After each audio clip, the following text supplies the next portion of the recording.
Worm tubs. It's quite a funny thing, isn't it? It's a funny thing to say. It's a funny concept, a funny idea. A tub of worms, a worm tub, what's going on? And yet it's something that is very close to a lot of whiskey botherers, a lot of whiskey enthusiasts' hearts, and it has been for a long, long time. And it's the first time talking about this very, very specific how we might distill our spirit or how we might condense our spirit after it's been distilled. And if you look through the list of the 20 distilleries in Scotland that are using worm tub condensers today, I think it's amazing to me how many of them you might consider are fan favourites, things that we dearly love. And what's even more interesting, and the inspiration for tonight's session, is timing. Right now, there are two brand new distilleries fresh on the scene, both of them featuring worm tub condensers. It's interesting stuff, I hope. I'm looking forward to it as always, and I'll see you in a second.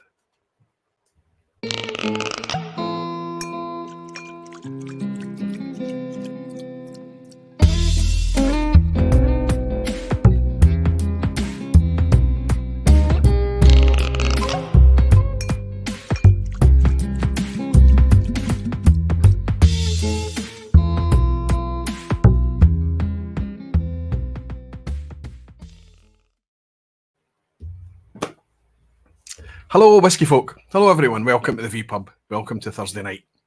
Hope you're all doing very, very well, as usual. Wonderful to welcome you all in. It's fantastic to see everybody sitting patiently waiting for me to talk about quite a strange concept. Of course, we're not going to spend the night talking about the ins and outs of the whys and the wheres and the... I'm not skilled at doing that. I don't really fully understand everything. I understand it only in the very broadest of senses as a kind of concept level. And I think for most of us, that's fine. It's enough to kind of understand what it is and the difference it makes. But what we actually want to do is discover what difference it makes to our experience as whiskey enthusiasts, as whiskey botherers. And that's what I'm going to focus on tonight. So I'll try and broad brush it as much as I can because I'm not capable of doing much more. But I'm going to focus on the whiskies that you and I can share, the whiskies that we can get our hands on, the whiskies that demonstrate what worm tub condensing could potentially mean for us. It's wonderful to hang out with you again on a wee Thursday night, a wee kind of ring-fenced whiskey session on a Thursday night. I know that a lot of people are talking about the weather being a lot warmer, and that tends to affect, I think, our whiskey consumption, our whiskey drinking, our whiskey enthusiasm a little bit. And what we tend to see is a drop in summer, a drop in consumption in whiskey as in terms of consuming a liquid, and of course in consuming whiskey content as well. We're probably listening and watching and reading about it less over the course of the summer. So it's going to get into the quieter months, the warmer months, where we'll be kind of taking a wee break from our whiskey for a while. And I think that that's fine. It's nice to have a bit of a change in pace or a bit of a break and a reset and things like that. But at least until we hit the summer break in middle of July, the vPub goes on. So it's quite balmy in Glasgow right now. We're actually managing to break the 20s in a few days in recent times, and it's wonderful. Does it mean that I'm enjoying the whiskey any less?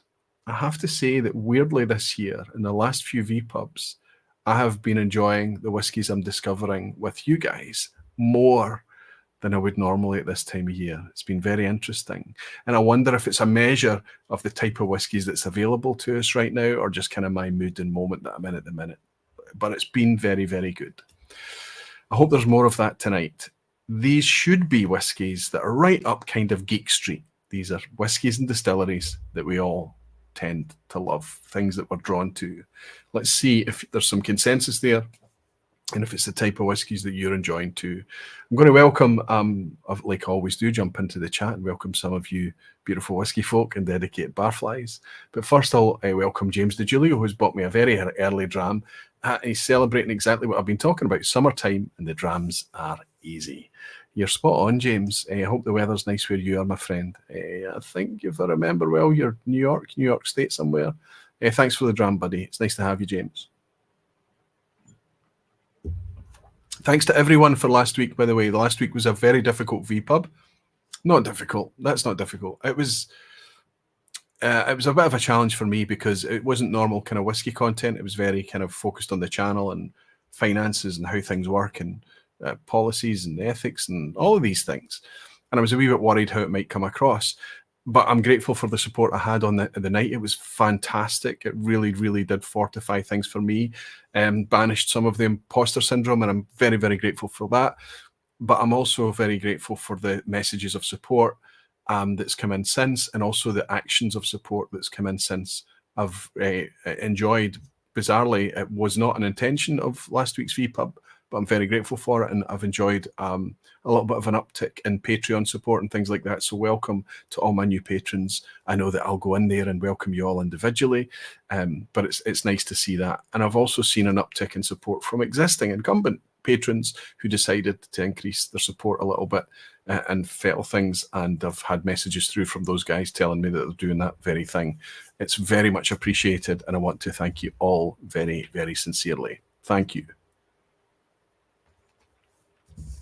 And thank you for supporting, and the views and the likes and things like that are very typical on last week's vPub. I was a wee bit worried that it would be a bit of a strange one, but I'm grateful. Ethan Sterner. Ethan, that looks like a new name, my friend, but you're a barfly. You've been a barfly for a long time as well, saying cheers, Roy and barflies. My first vPub in months. Glad to be back for one. So Ethan, if I have welcomed you in the past and it's just been a wee while, apologies, but I think it's the first time I'm welcoming you, my friend. Thank you for the dram, Ethan, and thank you for your support. Cheers. Being that it's so recent, so I went through all the funding, what a barfly is, what Patreon is, what the YouTube memberships are, what the Aquavitae Barflies in YouTube is, what all of those definitions are, I've shared with you all of last week, so we can skip the formalities this week. Let's go straight in to seeing how you guys are doing in the lounge. In the lounge, by the way, somebody asked me that. What's the lounge, Roy? It's just a kind of, I don't know, what else should we call this? The live chat? It seems a bit kind of, I don't know, generic. I just imagine that the vPub is a virtual pub, and all the people in the chat are either sitting up, propped up at the bar on a stool, right? Like I am literally here tonight, or they're sitting in the pub lounge. And Ethan is here saying, good evening, Aquavitae, been a bit. Well, if it has been a bit, Ethan, it's wonderful to have you back, buddy. Thank you. Justin Wan is saying, good evening, Barflies and Roy. Might have to hop off early for an early start tomorrow. He's putting early in inverted commas. He's in Hong Kong. He's already hours and hours ahead of us. He stays up very, very late to join us in the vPub. Justin, it's always a privilege to have you. Mark Slinger is here saying, hi, Roy Aquavitae. And Max Kreitner as well saying, good evening, my friend. Finally, Thursday in vPub time. Fantastic. Mark and Max both go back years on the vPub, supporting me regularly. And I've had the pleasure of shaking both their hands and raising a glass with them in the past, and it's been brilliant. Hellswood is here too. Helen and Andy, so good to see you. Aquavitae, evening, Roy. Wonderful to welcome you in. And Gordon Fraser, my pal Gordon's here as well, saying, hello, Aquavitae, how are you today? He sent me a wee message earlier to say that his timing of the message is pretty poor, but you've nailed it tonight, big guy. It's wonderful to have you in. Thank you so much for everything you do for me, buddy. Kerben is saying, good evening, Roy. Very nice to see you back and relax with this topic. Hoping I can make it as relaxed as possible, Kerben. There's quite a few whiskies to get through tonight. Greg's Whiskey Guide is saying, also, mind you, Aquavitae, more and more French malt distilleries also using worm tubs. Most iconic so far being the Celtic Whiskey Distillery, making unpeated Glenamore and peated Cornog single malts. So we can see that even some people consider the worm tub to be quite an old-fashioned, antiquated piece of apparatus, let's say. But shell and tube condensers, the alternative, are 150 years old too, 200 years old actually. So they're both very, very different ways of condensing spirit. We'll get into that in a wee bit, but you're absolutely spot on. There's whiskies right across the world who are looking to a worm to condense their spirit. Gav's Drams is in, saying hello. Gav, I've got a wee announcement for you as well. Gav is looking to start a whiskey club in Edinburgh. Now, I don't have much more details on that. He is sending it, but I sent him a wee message to say, do you want a kind of shout out for this? Do you want people to know when and where this is happening? But it's happening in summertime this year over in Edinburgh. He's got a venue sorted and everything like that, and he's trying to get like-minded folk together in Edinburgh. So if it's the type of thing that you're interested in, by all means reach out to me. But Gav has his own channel as well. So if you look for Gav's Drams, or if you click on his wee name tonight, it'll take you directly to his channel, and you could subscribe to Gav and he'll be telling you all about it there. I've had the pleasure of enjoying Drams with Gav a couple of times over the years, 2 or 3 times at least, and every time's been a pleasure, and every time I've left his company wanting more. So I hope and I wish you all the success, Gav. If you think I can help you or support you with that, I'm here for you, buddy, and I wish you the very, very best for it.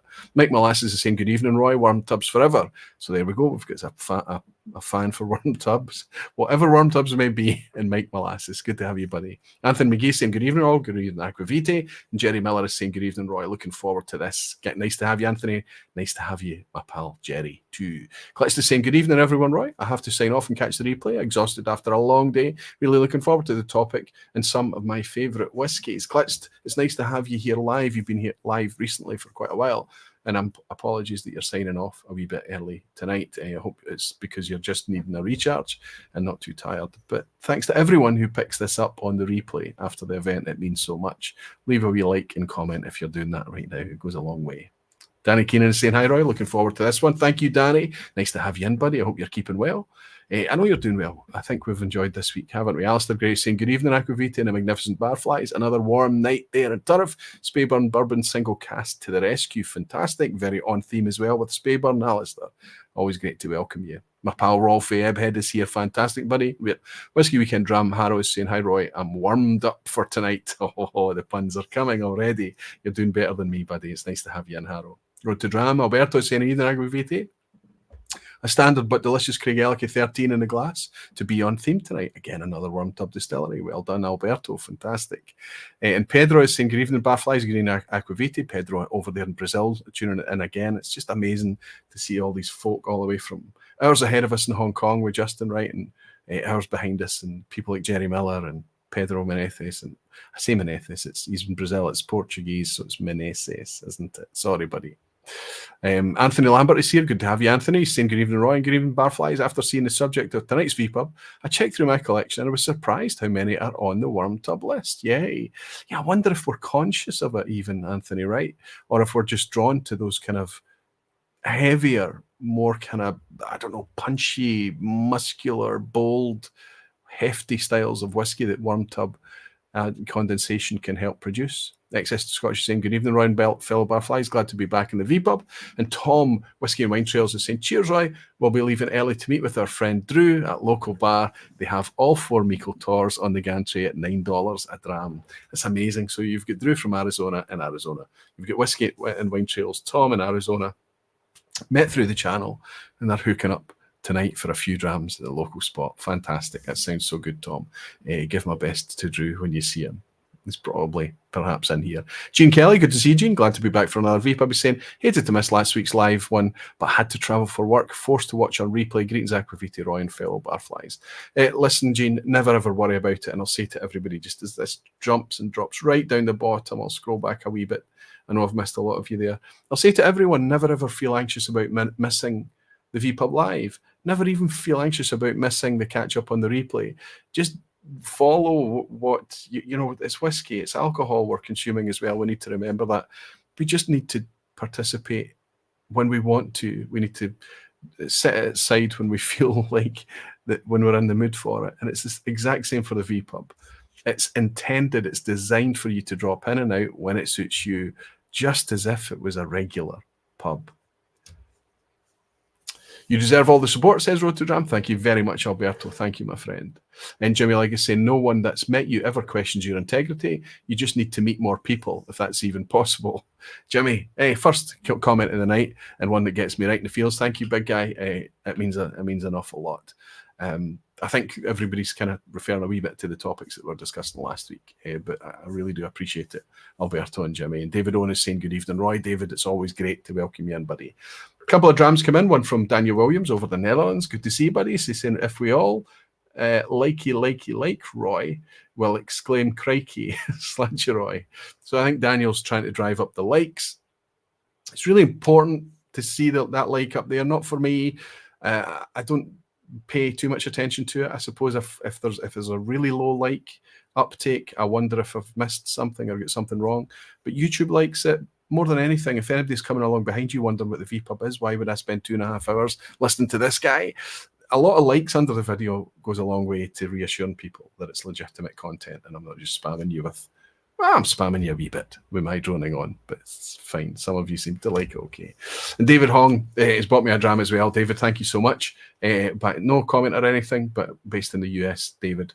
Daniel and David, thank you very, very much for your drams. I'm getting through this tonight and I have to be careful. I've got two worm tub distillates that I was comparing as I was setting up tonight alongside each other. But one's really high in the ABV and it's really, really super intense and bold. And that seems to be the one that I'm reaching for. And James DeGiulio has bought 5 Aquavitae memberships for any interested barflies out there. I think it's a random allocation, understood from Ben last week. I didn't realise that. I didn't realise that it was offered to random people. Jesse Artanzalo is celebrating being a barfly for 29 months. Jesse, fantastic. Good evening, Aquavitae and barflies, he's saying. Jesse, good evening to you, and thank you very much for supporting me as part of the barflies. All right, let's get on with our topic for tonight. If I got a wee bit of housekeeping to do first, I do. Let's do it. Let's do it quickly. 16 minutes in. Let's get it done. See if I can get it under the 20-minute mark. I know that you've listened to me enough. I'm on air enough. But if you can stomach a wee bit more, this weekend on Saturday, I'm involved in the Whisky Exchange's Whisky 24 Hours. It's a session that they're It's a lot of sessions that they're putting out, as you could guess, over the course of 24 hours. They've been selling tasting packs and things to go along with these as well. The one I am covering on Saturday, along with Peter from Woven Whisky and Billy Abbott. I think it's just the 3 of us from what I can gather so far, but I'm just going to rock up and take it as it comes. It's looking like good fun to me. But from 6:30 on Saturday, I'll be going out live on the Whisky Exchange YouTube channel. I've got a link here for it. So I'm going to copy and paste it in here briefly. And then a wee bit later, obviously, if you're picking this up on the replay especially, it'll be in the description below. So if I just paste that in there and then just try quickly to pin that to the top, that's the 24-hour session this weekend. I'm not going to be on for 24 hours, don't worry. I'm only on for an hour from 6:30 on Saturday night, UK time, 6:30 p.m. UK time, with Billy and Peter, and I'm very much looking forward to it. We're going to be focusing on workhorse distilleries, those kind of under-the-radar distilleries. I can give you a list of the whiskies that we're tasting, because I've got the tasting pack in front of me, provided by the Whisky Exchange. They gave me free whiskey to participate, which is nice. Manickmore, a 12-year-old Flora and Fauna Manickmore, I'm very familiar with. 2008 Tormore, which is now owned by Elixir Distillers, which was once upon a time associated with the Whisky Exchange. Then a Milton Duff, a 17-year-old Art of the Whisky Fermenting, which looks like an interesting one. I've not tried, 54.5% as well. Milton Duff, fantastic. Then a lesser seen spirit from Balmainac, a 2011 12-year-old Balmainac. A Glen Elgin 2010, looks like cast strength as well. That looks like a good one. That's quite exciting. 10-year-old cask 8769, and they finish up with the Rosile, the 12-year-old special releases Rosile from Diageo last year. So there we go. There's an example of 6 workhorse distilleries: Manickmore, Tormore, Milton Duff, Balmainac, Glen Elgin, Rosile. There's a bunch. There's at least another 6, probably another 16 workhorse distilleries that they could have picked to go along with it. So that's happening on Thursday, and that leaves me a minute or so to tell you about Sunday night as well. My pal Killco Whisky Musings on YouTube, Brian, he's been putting content out there for years as well, still growing the channel. He's using the channel very much as a way to connect with people socially, to talk about the whiskies and experiences that he's enjoying, talk about whiskey travels and things. I suspect we'll be talking a wee bit about mental health on Sunday night. May is Mental Health Awareness Month, which is a topic that's very close to Brian's heart. But the 2 of us are getting together because he has both of the Ardnahoe and Aquavitae barfly bottlings, the 2 of the single casks, and we're kind of going to uncork those on Sunday night on Brian's channel and share those together. It will be going out at 11 p.m. UK time. So if you haven't had enough of me after tonight, and after Saturday potentially, I'll be around on Sunday night as well. Again, I'll drop the link in. I've got his channel up here, and I'll replace that link that's up here so that you can have that link too. But remember, as I say, I will be leaving those links in the description below. So if you're picking this up on the replay, you'll have those links as well. And I think I'm all up together for the housekeeping for this week. There are other things I want to share with you for the future. There are things happening at the end of September. But until things are a wee bit more concrete and absolutely nailed in, just save the date, 28th of September, Glasgow Gathering, much the same as the Leg Fest last year, is happening again. And then obviously Glasgow Whisky Festival on 9th of November. There's so much happening. So much happening. Anyway, I think I've covered most of the housekeeping for this week. So welcome everyone. Settle in and we can start to talk about worm tubs. It's a weird thing to even say. I'm going to pour a wee drop more of this in that glass because I'm enjoying it, and I didn't pour very much in, and I've been sipping it as a setup. Quite dry and acidic too. The finish. Okay, let's have these alongside each other, and as we'll roll through them a wee bit. I don't know how best to start this. Let's start it in this way. Let's talk about, if I was to hold up one distillery, one whiskey, to share with you what the best example would be of worm tub distillate. The whiskey that made me start to consider that worm tubs could be a thing. What would that be? What would be probably, and I've got a wee question mark in brackets here because it's my opinion, of course, probably the best example of a worm tub style. What is the kind of vision that manifests when we think about worm tub condensation in a whiskey, when we know it's a worm tub distillery? And I would have to say it's to do with, for me, it was to do with mouthfeel, it was to do with impact, it was a lot to do with aroma, it was a lot to do with flavour, but so much of it was just to do with the impact of the texture and the weight of the whiskey. I could tell that I was sipping something that was different from what I'd been used to up until that point.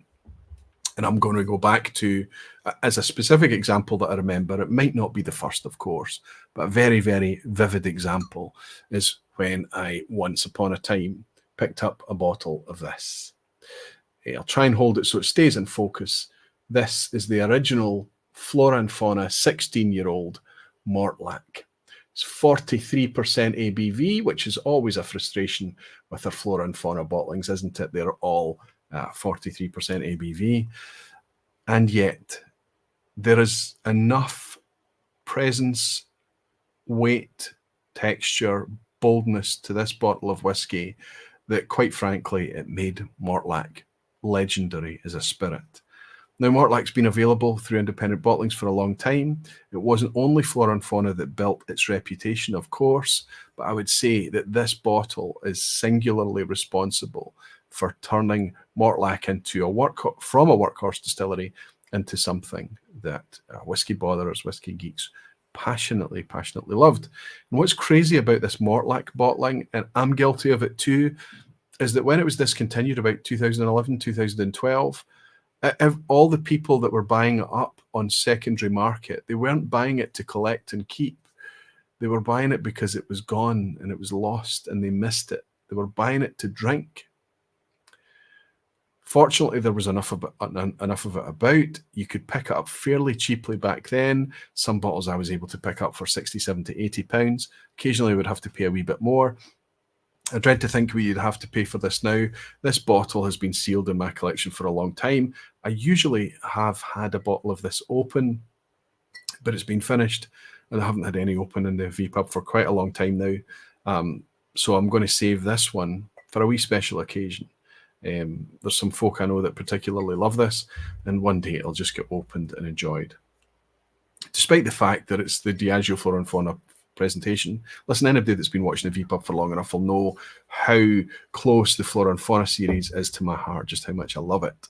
And I would have to say that one of the most vivid examples of Flora and Fauna and worm tub style. And actually one of the best examples of a Mortlach is that 16-year-old. It's fantastic stuff.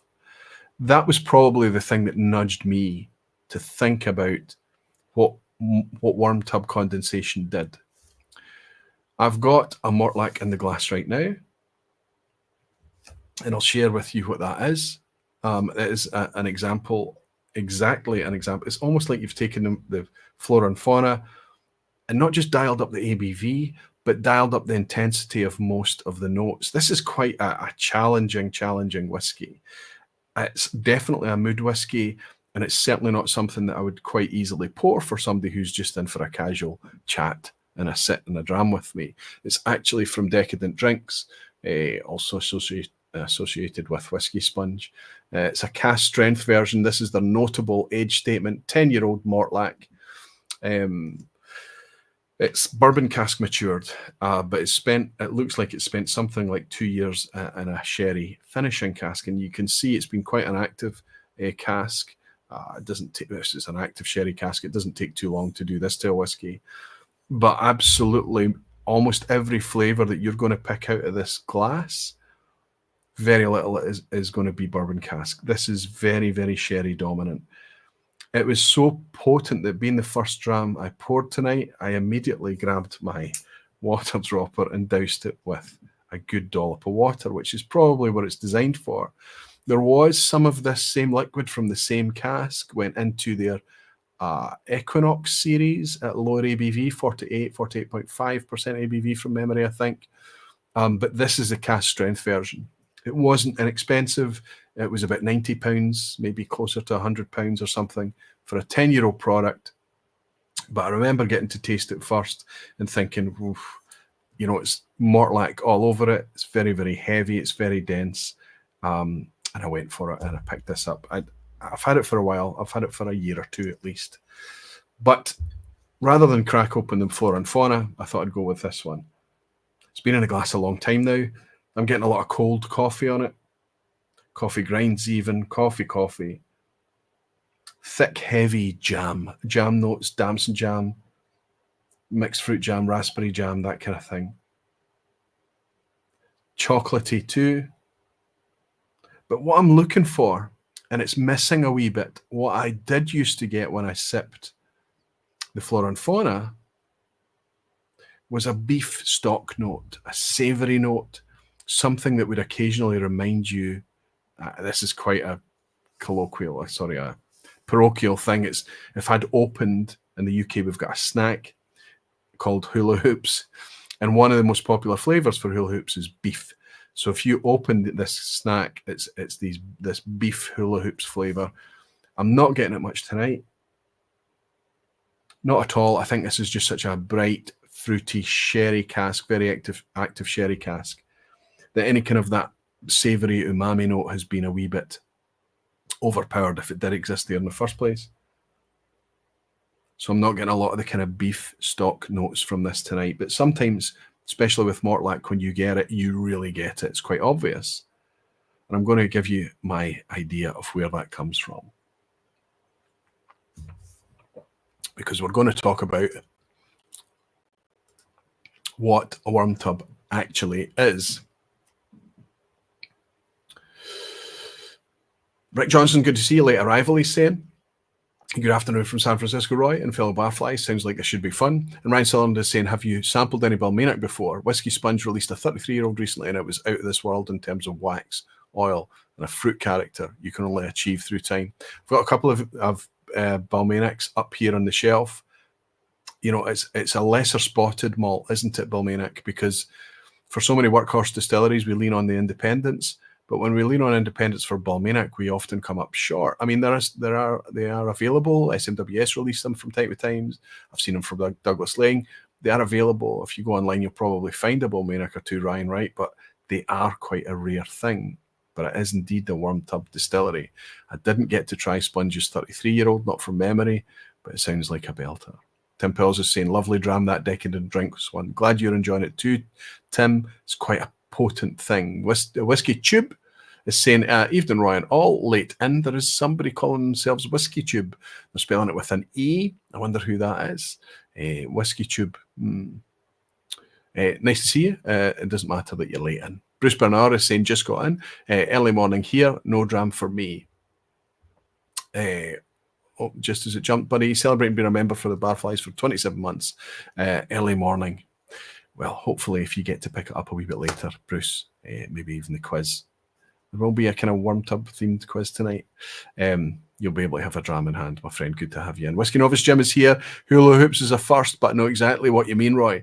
So Jim, you know exactly that kind of beef meaty note as well. Some people say oxo cubes. Some people, there's lots of different ways of describing it, and it can drift into kind of smoky notes at times. It can drift into sometimes fishy notes and all of these crazy things. But we're going to talk about the S word soon. That is sulphur. Falsgraph is saying, just hopping on before going to bed, Aquavite. And I'll get this one on replay. Tomorrow we'll be busy. And greetings to all the barflies. Klaus, thank you so much for dropping in and saying hello, and welcome back when you're watching it on the replay, my friend. Good to have you. All right. A worm tub is very, very simply one of the two most common ways that's used in distillation globally in order to take something that we've rendered a vapor from liquid. So this alcoholic wash comes in. It's a beer basically that we've added yeast to the wort, the sugary liquid. We've made a beer and we distill it.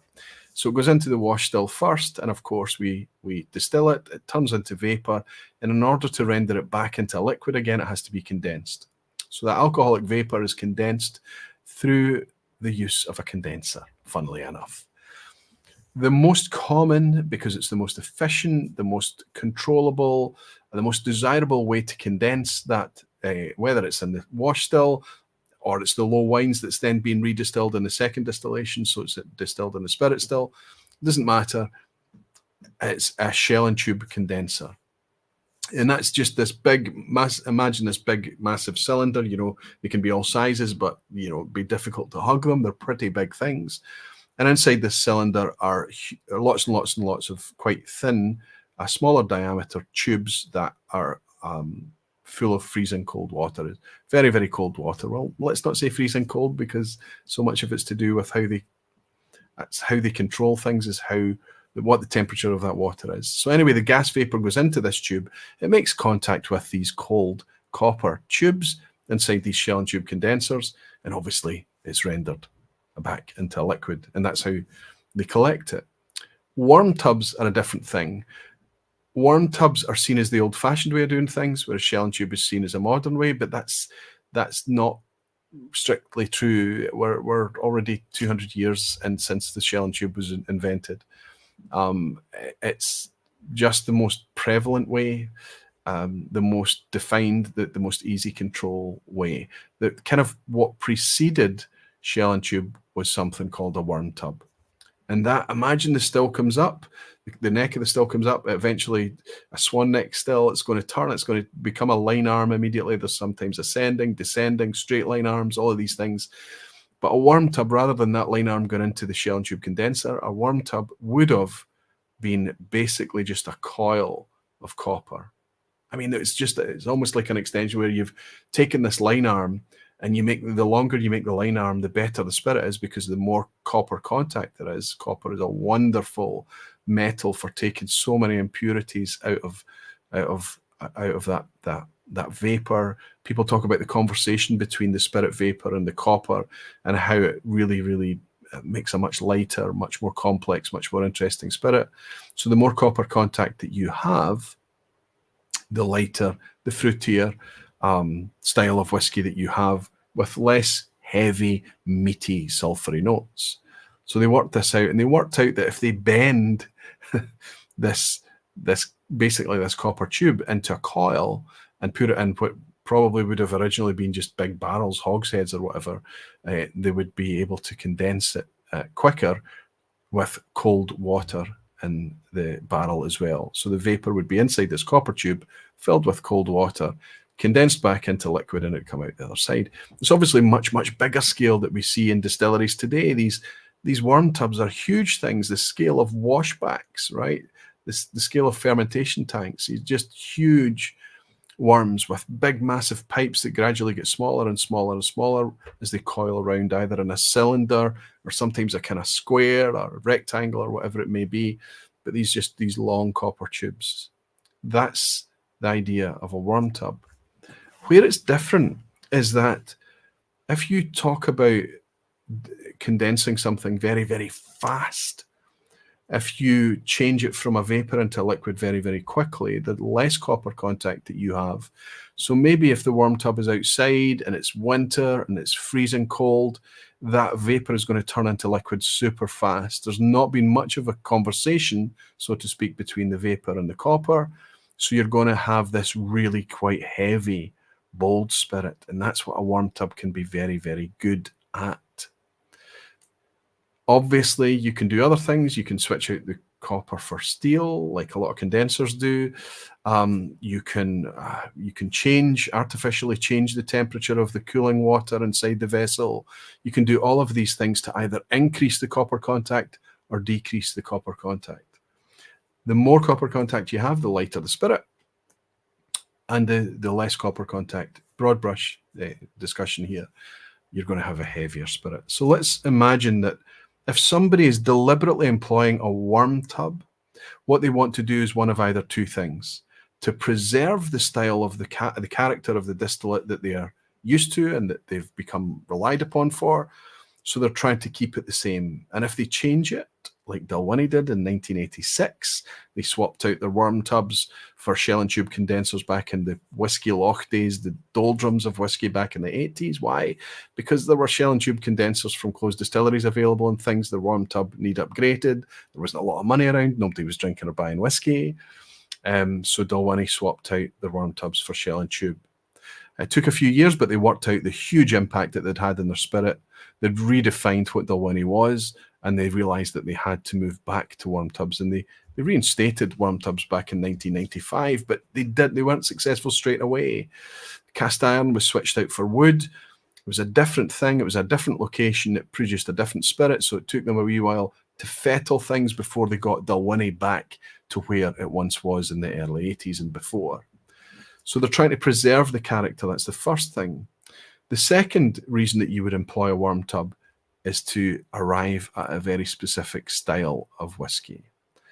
In both cases, what you're trying to achieve is a heavier, meatier, more hefty, sometimes oilier style of spirit. But what the most common word is the S word, is sulphury. A lot of the notes, a lot of those sulphury notes are kept intact through the use of a worm. So that's sometimes where we get these savory notes, it's sometimes where we get the funky notes, sometimes where we get that umami, sorry. This is one of the key, if you're sipping whiskies that's been distilled from a worm tub, condensation, that's one of the things that you're going to start looking for. You're looking for that weight of spirit. You're looking for maybe a bit of meatiness, a bit of oiliness, a bit of sweatiness, a bit of all of these things. But you're looking for something that might explain the use of a worm tub. It's loved by many. I tend to find that if you were to put two spirits in front of me and say, which one of these is the worm tub distillate, I guarantee you what I'm going to do every time is go for the one that's probably more dense, more thick, the thing that's a little bit more funky, the thing that's a wee bit more savoury. But sometimes what will betray it is that sulphuriness. Now, I am not susceptible to sulphur, but it's important that we distinguish the different types of sulphur that they are. Sulphur is sulphur. You know, we pick up sulphury notes, we describe them and articulate them as such. But there is sulphur that's in the grain, and there are ways throughout the production of whiskey that you can either dial down the sulphur content or you can enhance the sulphur content that is naturally in the grain.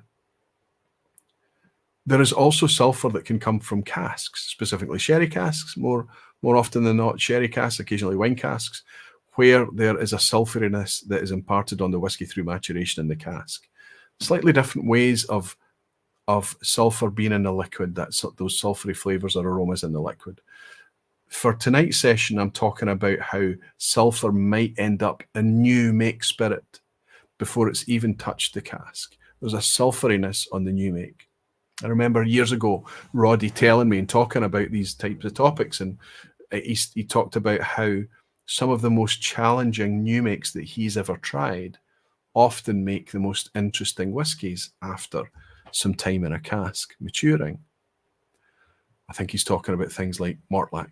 He's talking about things like, although it's not worm tub condensation, but I seem to remember him mentioning Macallan and Springbank and places like this. Challenging, heavy, new make styles that go on to mature quite well. Worm tub condensed products seem to do that very, very well. Mortlach is a good example, but how about I move on to something that's a bit lighter in style? What about I move on to a silkier style, something that's still worm tub distilled, but not quite as bold and brash and heavy as this, albeit very, very delicious Mortlach. Cheers, everyone. Got one or two to uncork tonight, but not many. Most of them are open. Tyreek Kai is in tonight. You could have been a good sidekick to do this session with tonight. Worm tub produced the higher levels of MMFDS, oh my good, 2-methyl-3-furyl disulfides, which is responsible for a meaty quality in spirit. Other sulfides like DMTS are not so nice. Balancing is hard. Nice to have you in, Tyree. I know it's early morning for you, but it's nice to have you join us. And Rolfie is saying, I finally understood why there is less copper contact in a worm tub. So it's the cold temperature and speed, less conversation. Add sulfur. Thanks, Roy. Now I have to remember this. No, you have to taste it. No need to remember it, Rolfie. You just need to taste it.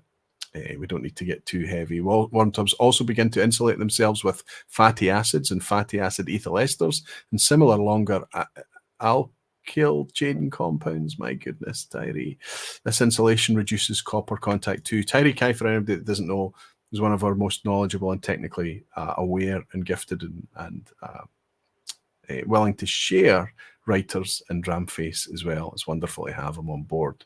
He is a distiller himself. Jeff Whisky saying, cheers, Aquaviti and all you barflies. Looking forward to catching this on the replay when my brain ain't mush. And cheers. I think that there was a session went out tonight as I was setting up. I didn't catch any of it, Pete. I meant to. Sorry, Jeff. Where Jeff and Vin were getting together and talking. I think they were talking about a different perspective on the subject I talked about last week, if I understand well. Jimmy Leggins bought me a dram saying efficiency is normally the enemy of quality. It tends to be weird how it manifests, Jimmy, right? It does very, very, it's very rare to find something that is better and more efficient. They seem to be mostly mutually exclusive, right? Cheers, big guy. Thanks for the dram. Also very aware. There's no water in this one, but it's clouding up. It's really clouding up. Okay, let's get a wee uncorking done as I talk about a silkier version. You can see over my shoulder here, I've got two brand new whiskies, and these are really the inspiration for this vPub. Or let's say, is the inspiration for the vPub being now at this point in time. These have come along very, very, within a few months of each other. Ballindalloch was the end of last year. Ardnahoe was very, very recently, just last year. I want to talk to you about these tonight. But before we move on to these, let's talk about one whiskey that is much, much more, better established, longer established than any of those.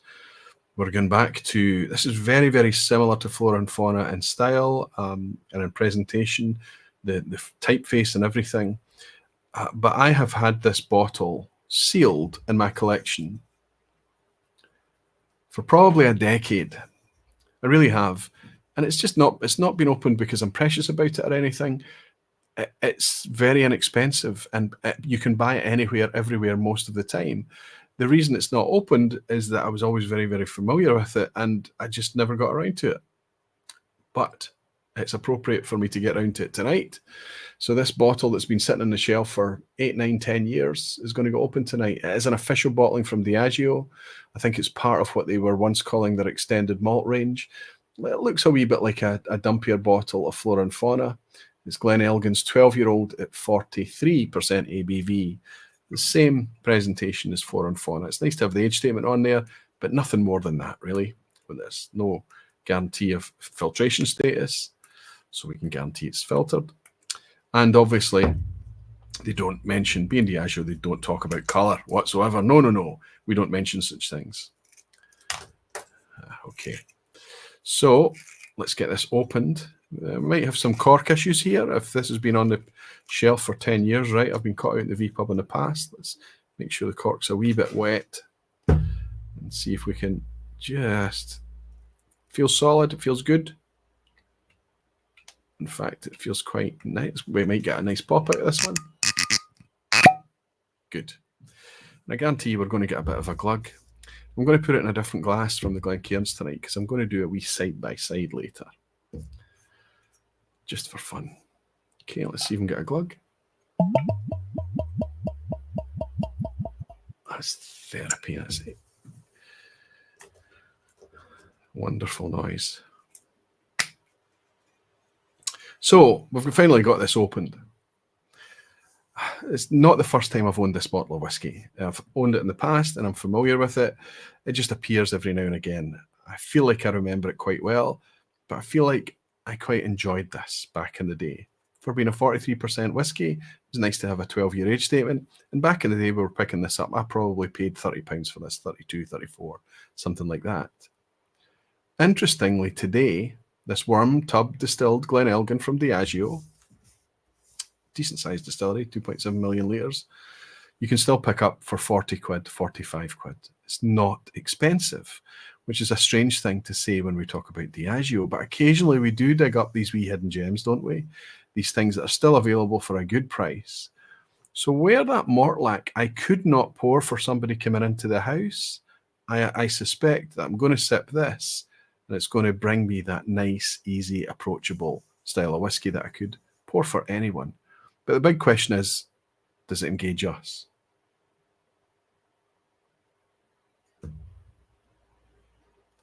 So, I don't know if I was looking for it. I don't know if it was subconscious. There's a lot of fruit and things here too. It's very fruity, fruit forward. But the first thing I got was a wee... it's not hula hoops, no, it's not beef. I got an umami note, like a stock, like a chicken stock or something, like a soup note. Like broth almost. But then spend a wee bit of time. It gets really bright, very fruity, quite aromatic, very elegant, very deliberate, very crafted. No specific cask notes in any direction. Straight down the middle, bourbon sherry type scenario. But what this has always reminded me of is one distillery in particular. One distillery that does not have worm tubs.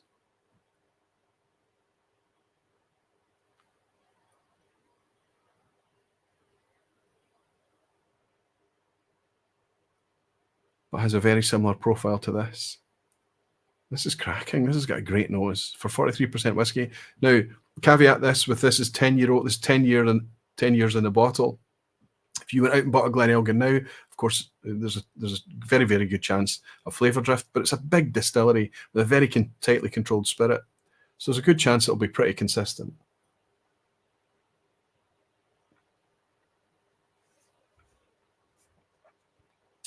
Much lighter. Super soft. Thin on the back of the Mortlach and the other one I'm sipping, which we'll get to a wee bit later. But that's to be understood. It's to be expected. Still bags of flavour, despite that much thinner mouthfeel. No sulphury elements as such. I'm not sensitive to sulphur. Some other people are.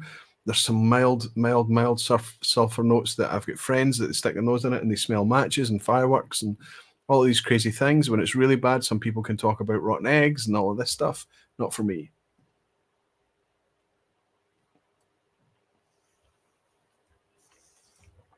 What am I going to compare this to? Because that's just a nice sipping drink. We want natural whiskies. We'd love them to be natural. We don't always get our way. It's just the way it is. What am I missing here? I missed Greg. I missed the Water of Life. Sláinte va to one and all. See this wee bottle here? I've got a Benriach cast strength, and I went to the Whisky Club and met with Greg on Monday night, and he pulled this out the bag. Fantastic. Caught me by surprise. I wish I'd known he was bringing a gift. I might have had something to be able to give to him. But hopefully I managed to buy him a few beers and a couple of drams and things, I think. So hopefully we're quite a big guy. But thank you very much for the gift. Thank you very much for the virtual dram as well. Sorry I almost missed it, buddy. Nice to have you in. Bob Parker, Friedrich have both joined Aquavitae Barflies. Thank you so much for your support. I love the Worm Tub Funk, says Jay Vong. Fantastic. Danny Hebbington gifted 5 Aquavitae memberships. And Jesse Artensalo is celebrating being a member for 29 months, saying good evening, Aquavitae and Barflies. Fantastic. Thank you all so much. Bruce Bernard is saying, just got an early morning here. No drams for me. I caught that one, Bruce, but I forgot the earlier ones. I missed the earlier ones. And Whiskey Malt Content. Good to see you in, buddy. That's Vlad. He's saying, I like the subject of tonight's vPub. And cheers, Roy. Cheers to you, Vlad. And thank you very much for the virtual drama, friend. Well, nice to welcome you in. This used to always remind me of another Speyside distillery. It would remind me of Macallan. Now, it was back in the day I bought Macallan freely. You could, once upon a time, my very early journey, you could pick up the 10-year-old. I think this cork is broken. Well, I might not get a chance to do this. The cork's not broken. It's just the glue that sticks the plastic to the cork has failed and it's come away. Okay, let's hope we can get this out. Maybe not. Should I go? No, we will. We'll get it out. Come on. Well, there we go. A wee Macallan fail. Anyway, this is a 12-year-old Macallan. This is at 40%, a wee bit lesser on ABV. But let's be honest, it doesn't matter what ABV Macallan is at. It tends to have a texture that punches a wee bit above its weight in terms of ABV, right? So now that I've got, let's put a wee bit more Glen Elgin back in that glass. This is the Sherry Oak Macallan, and this is just the standard Glen Elgin, okay? So we can see, I can see, I don't know if you can, Macallan is certainly quite a few notes darker. And we know that this is natural colour. Macallan do not colour their whiskies. So sulphur, I'm not sensitive to it, but I detect it here in contrast with this. It's not off-putting to me in the slightest. It's just a nice sulphury note, a funk, a dark fruit, a cooked fruit, spiced fruit, that kind of thing. Quite amazing how much more weight there is to the Macallan than the Glen Elgin. The Glen Elgin is much more kind of detailed and elegant and precise, a fine thing, whereas the Macallan's just this kind of quite heavy thing. This is not worm tub condenser.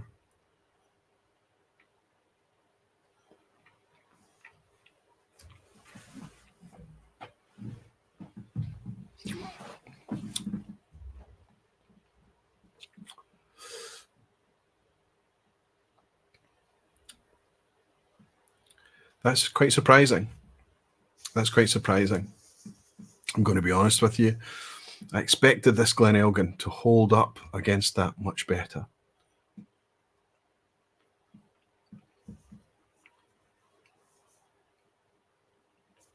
No, it's doing okay.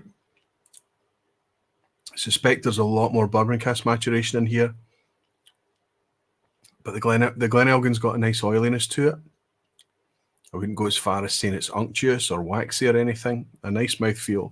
This has got more of a kind of sensation of a kind of grippiness, a kind of almost like a rough velvet sensation.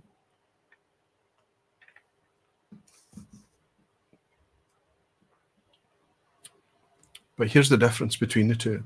Both 12-year-old Speysiders, both chill filtered, both fairly low ABV, 43% for the Glen Elgin, 40% for the Macallan. But if you went out and bought a bottle of this Glen Elgin, you'd be paying about £40. Still a good value product today, maybe 45, depending on the retailer that you're in. If you're in a bricks mortar place, you might have to pay a wee bit more again, of course. But the Macallan, you'd be up at £90. Double the price. Double the price. If I was to pick a favourite between these two, I have to be honest with you, and I'm surprised. I used to go to the Glen Elgin back in the day because it was an alternative. It was a bit of a Macallan swap out when the prices started to crank up. But the Macallan's actually holding itself a wee bit better than, I have to just be honest.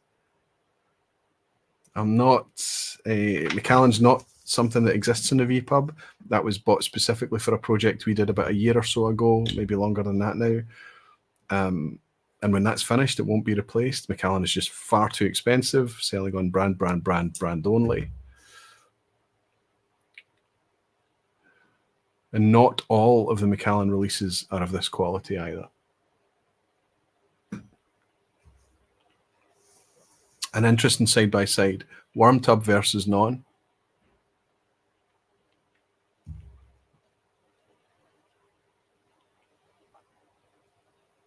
And yeah, I don't know.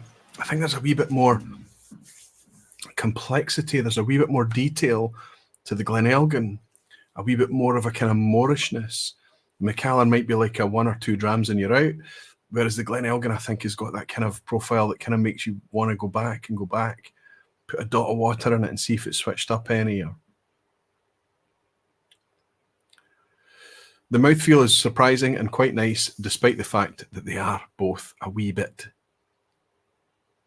It's frustrating because if the mouthfeel's that good at that percent ABV, you wonder how good it could be with a slightly higher ABV and leave the chill filtration alone.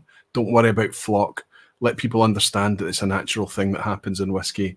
Sell it to malt enthusiasts at higher ABV and just let it be wonderful. Both of these whiskies are very, very well polished. And anyway, I'm quite surprised. I thought the Glen Elgin was going to stand boldly up against the Macallan. But it just goes to show, I think, that being worm tub distillate from a worm tub distillery does not guarantee you that heft, that weightiness. The Glen Elgin tonight is a wee bit elegant. Would I call it a silkier style? I'm not sure.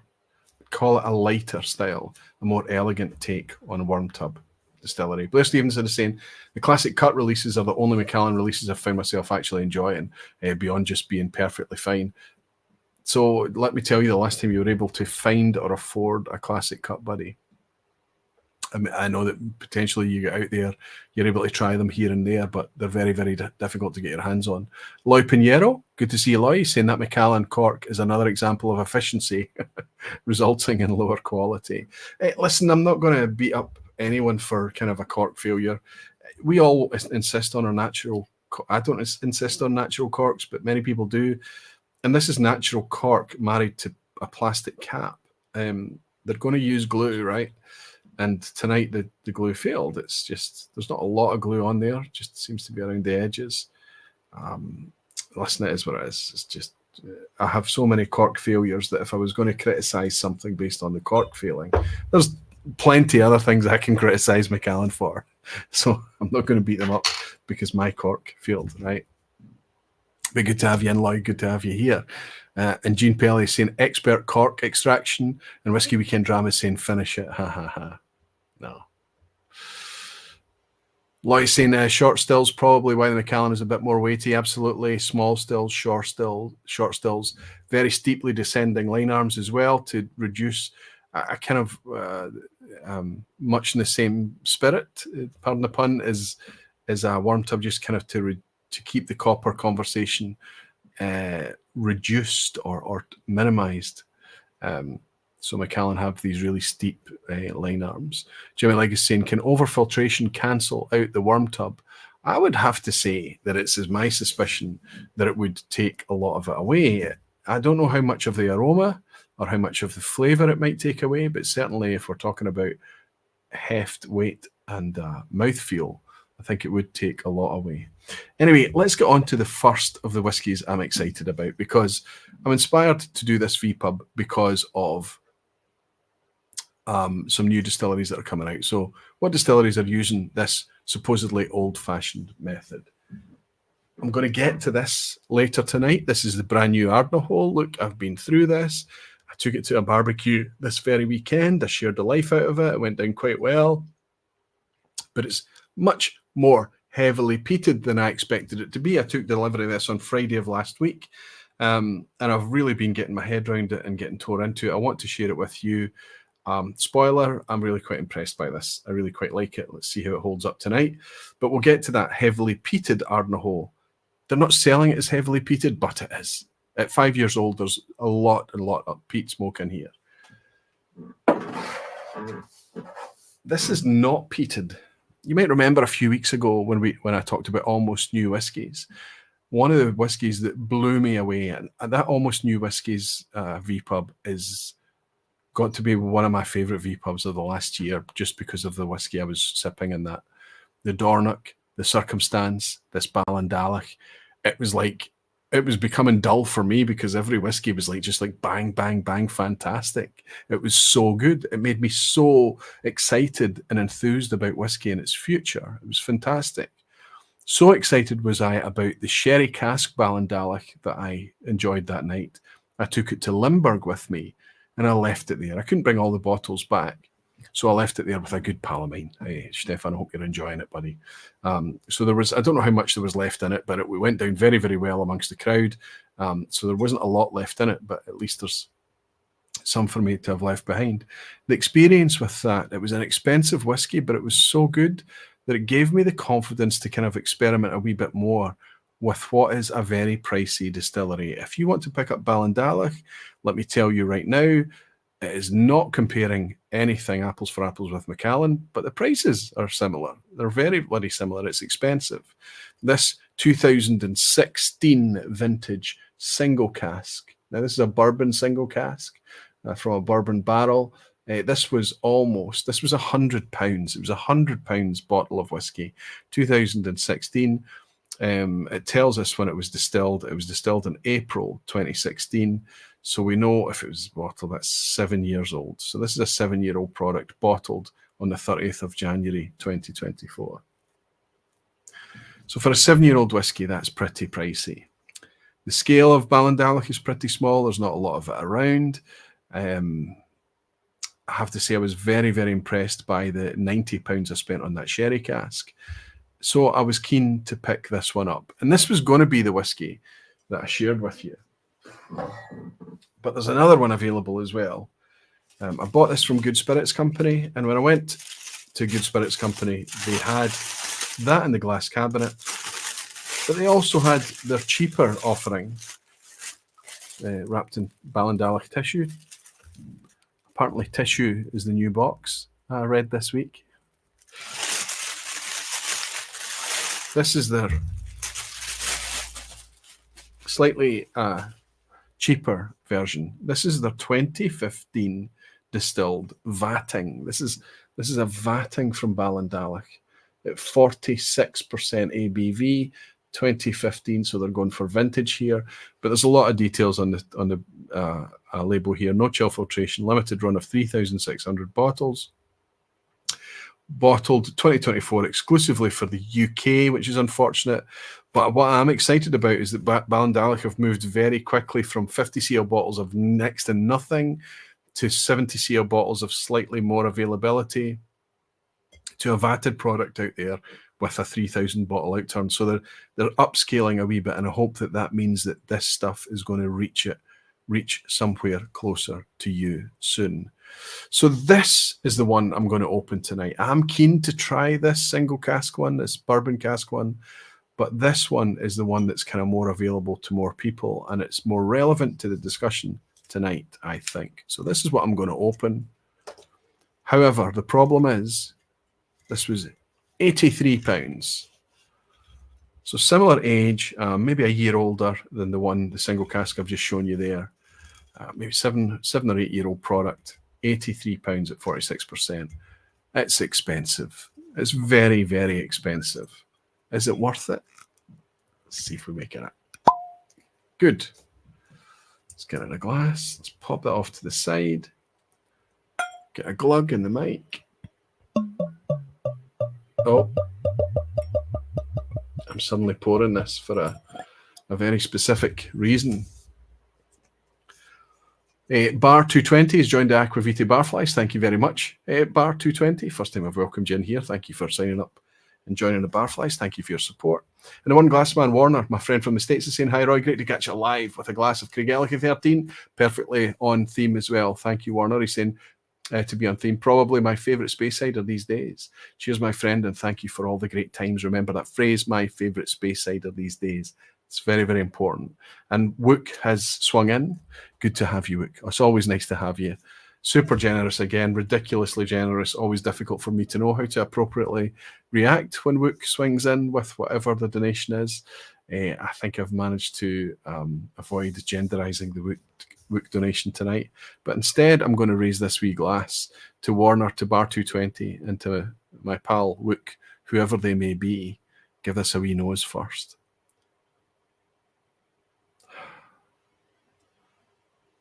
I keep saying this phrase, modern whiskey.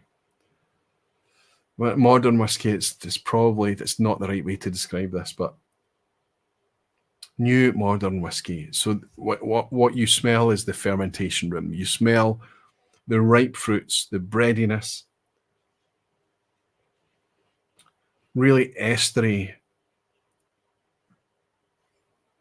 It's got lots of ginger in this too. Apple pastry, cinnamon, ginger. So all the kind of bright, ripe fruits. So even the apples are cooked.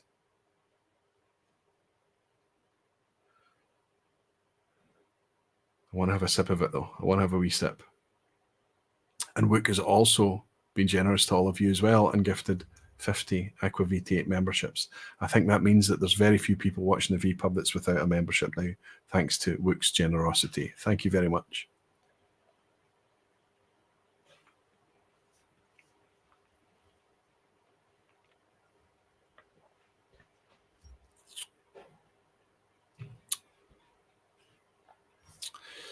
This is different from the Glen Elgin and the Macallan that I've just sipped. You can't, I don't think these can be compared. It's a very, very different thing. It's different in profile, it's different in style. The only thing that's in common maybe with them is the fact that they're both unpeated. Is bourbon barrel, right? It's mostly bourbon barrel. No, this is a vatting. So this is a vatting between sherry and bourbon cask, if I remember well.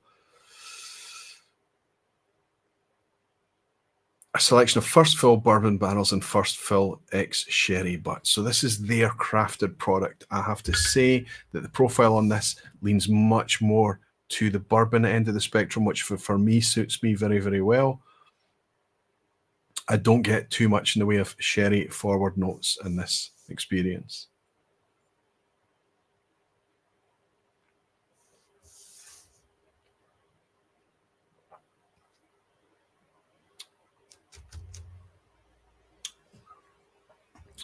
First time I've had Ballindalloch reduced.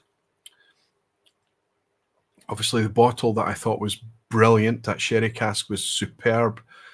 It was at cask strength. This is at 46% ABV. First time I've had it reduced. This is a good bottle of whiskey. This is a very good bottle of whiskey. This is interesting. It's detailed. There's enough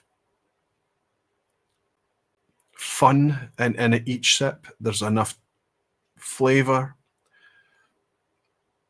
There's great texture. It's much better textured. It's much more detailed than both the previous 12-year-old whiskies I've just sipped before it. But there is a huge but.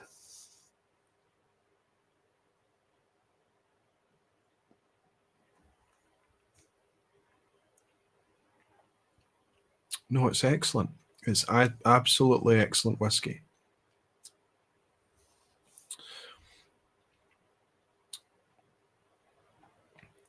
The but is the price. Is it so excellent? Okay, it's the neck pour. I'll always caveat a neck pour, right? I'll always say I'm sipping a neck pour. It may, I have to allow the whiskey time to change. Usually it changes for the better. Occasionally it doesn't. It gets what? The Annandale I tried a couple of weeks ago, it's gone downhill very, very quickly. But most of the time, the whiskey opens up. It becomes better. It starts to stretch and express itself a wee bit better. This is a neck pour. I'm already sipping this thinking, am I going to be precious about this? Am I going to get to the end of this bottle and consider running out and spending another £80 on a replacement?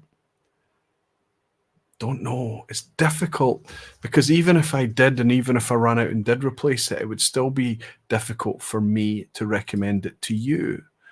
I hope that makes sense. I mean, it's an £80 bottle of whiskey. Consider what else we would run out and spend £80 on.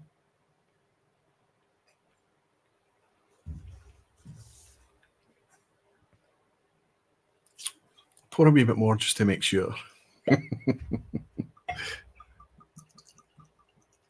I'm going to be sipping something while I talk to you, I think this would be a nice one to sip.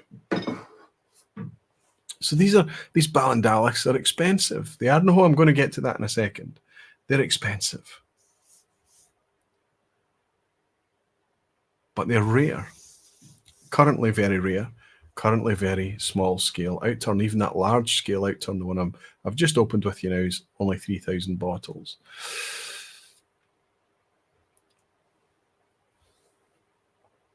Jimmy is saying, I think my wife is currently in physio, so she can't be Wook.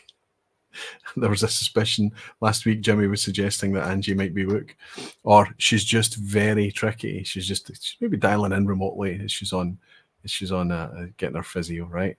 Whiskey Weekend Dram Harrow saying that sherry DE just gives me some slight mushrooms, not bad with water. Some spices like cinnamon, very good and standing out, well crafted.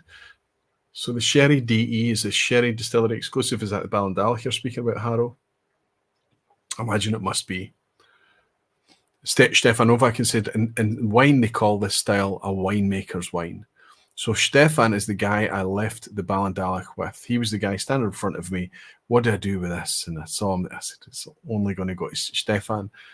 So maybe he's sitting there sipping it right now.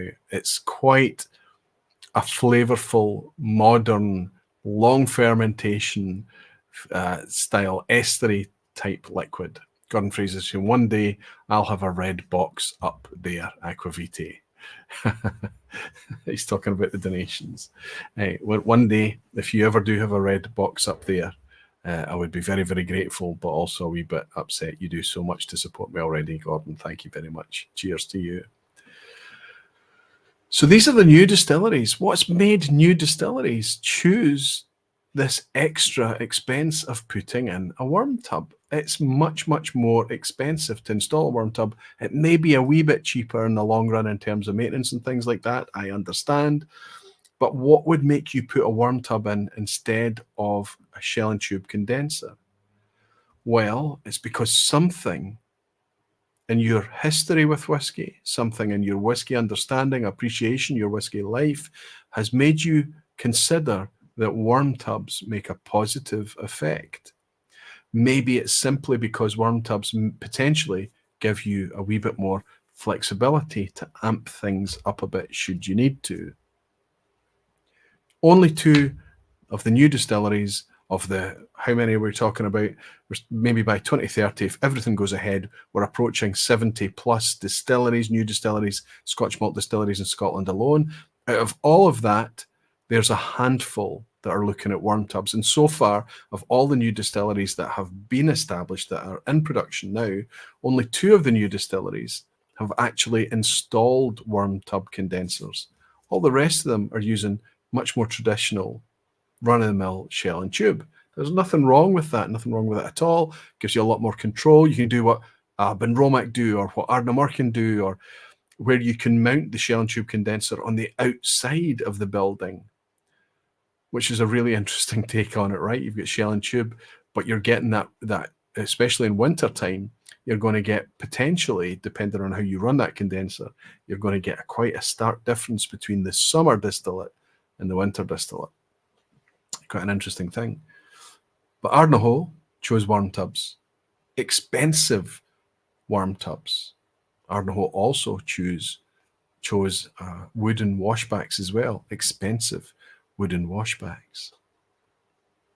Ballindalloch chose, and you could, when you turn up at Ballindalloch, a bit like Ardnahoe, one of the first things that greets you are these two big worm tubs sitting on the outside of the building. They chose to put this in for a reason. I'm going to suggest to you that it's to do with family connection up there in Ballindalloch, because of the connection that family has with Craigellachie, one of the very, very, if we talk about Balmainach, and it's difficult to get independently bottled Balmainach, it's almost impossible to get independently bottled Craigellachie.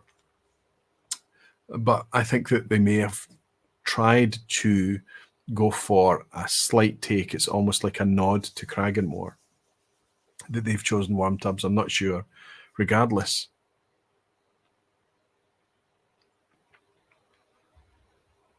they've gone ahead with it. I have to be honest with you. I have to say that my experiences with Ballindalloch so far, there's not been any kind of savoury umami thing of note. There's not been any kind of heft or weight or heavy body. I think the thing that dominates with the Ballindalloch spirit, quite honestly, is that fermentation room thing, that really, really kind of ripe fruit, that intensity, that pastry note, bready note, the esters. That is what I get from Ballindalloch. Road to Dram Alberto is celebrating being a member of Barflies for 6 months. He said, I like big worm tubs, and I cannot lie. It gets into our head, doesn't it? You know, these worm, it's a weird thing, isn't it? It's a weird thing. Worm tubs. Okay, I've got a slide up here to ask, is worm tub condensing more expensive? You know, let's put it up here because we're going to use it as the marker to skip on to the next thing. But I'm going to bring two distilleries forward here to answer this question. If we talk about it being more expensive, well, tell you what I'm going to do. I'm going to bring a whiskey that's mature and expensive. And I'm going to then use that distillery to show you that maybe there is something in it, but it can't be the deciding thing. I'm going to try tonight to run through as quickly as I can. I'm hardly running. All the producers. I can't go through all the distilleries. There are 20 distilleries. 20. I can't go through them all. But I can represent all the producers that have a worm tub. And they are, Ardnahoe is obviously Hunter Lang, Ballindalloch is obviously the Macpherson Grants. And then we've got Diageo with a host of them. Craigellachie is Dewars. Edradour is obviously Signatory Vintage. And then we've got four out of the 5 distilleries from Inverhouse. And we've also got Rosebank, which I cannot touch. I can't afford Rosebank, not yet. And we've also got Springbank as well. So I'm going to go through all the owners. We've covered Diageo, we've covered Ballindalloch. So we're going to move on to Inverhouse just now. And rather than we've got Balmainach we could have chose, we spoke about earlier. Knockdhu, Anok is the brand. Speyburn, talked about it often on the vPub, but we're going to talk about Old Pulteney, and this is their 18-year-old. Now, this has appeared on the vPub before, quite a dark Old Pulteney. It's nice to see that this is also Old Pulteney naturally coloured. So this is their more sherry forward style, as is often typical of an 18-year-old official release. It tends to be quite sherry rich. It's just kind of an unspoken thing. This has been open a long time. This is not an uncorking. See if we can still get a glug from that. No chance. It's going to pour really quietly. Just pour a wee bit into this. This is not cheap whiskey. Let's jump on just now and see how much we would have to pay for Old Pulteney 18. Okay, so it's going to range somewhere in the order of 110 to 130 pounds. Not the most expensive 18-year-old, of course, but not exactly inexpensive either. Has that got anything to do with the worm tub condensers at Old Pulteney? Are they charging a premium for that? Not at all. In fact, I would argue that forever in the UK, one of the most commonly seen on offer distillates that we ever saw. It's changed a wee bit in recent times. Was the old Pulteney 12, which you could regularly pick up for as little as £25, less than $35, less than €30. Really, really inexpensive single malt whiskey. I'm going to argue too cheap. Too cheap, and it started to show in the product as well. Old Pulteney went downhill very, very quickly. The most recent Old Pulteneys that I recall were not very enjoyable, but it used to be something that I comfortably recommended to somebody coming into whiskey as a cheap entry-level product. The fact it was worm tub condensed was incidental. We didn't dwell on it or think about it too much. So as you raise your glass of Old Pulteney, whenever you do that, the next time you do it, consider, are you getting any worm tub type notes? Are you getting any weight? Are you getting any heft or robustness?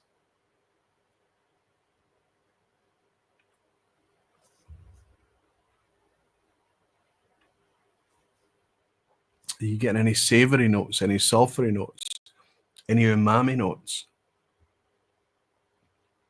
None of these things I'm talking about. There are other distilleries in the Inverhouse portfolio that you could. I think my limited experience with Balmainic could suggest that. Speyburn, I suggest yes, occasionally. Likewise, Annock or Knockdhu. But Old Pulteney, no. We talk about this kind of coastal style. We talk about lots of things. This is a nice sip of whiskey. I'm tasting it. It's a decent whiskey, 46% ABV as well, which is nice. We believe it to be fully natural. They do tell us on the label that it's unchill filtered, I believe. I need a different pair of glasses on to be able to read that label.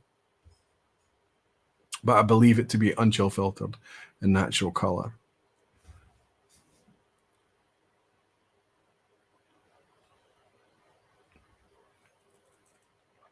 But I don't think it's a distillery that is in any way defined by worm tubs.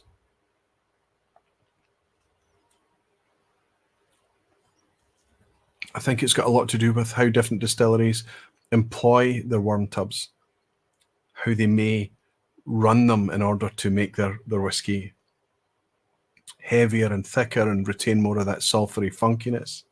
In other ones, they may choose to keep the water running a wee bit warmer to keep that spirit, that vapor and copper conversation running a bit longer to make it a bit lighter.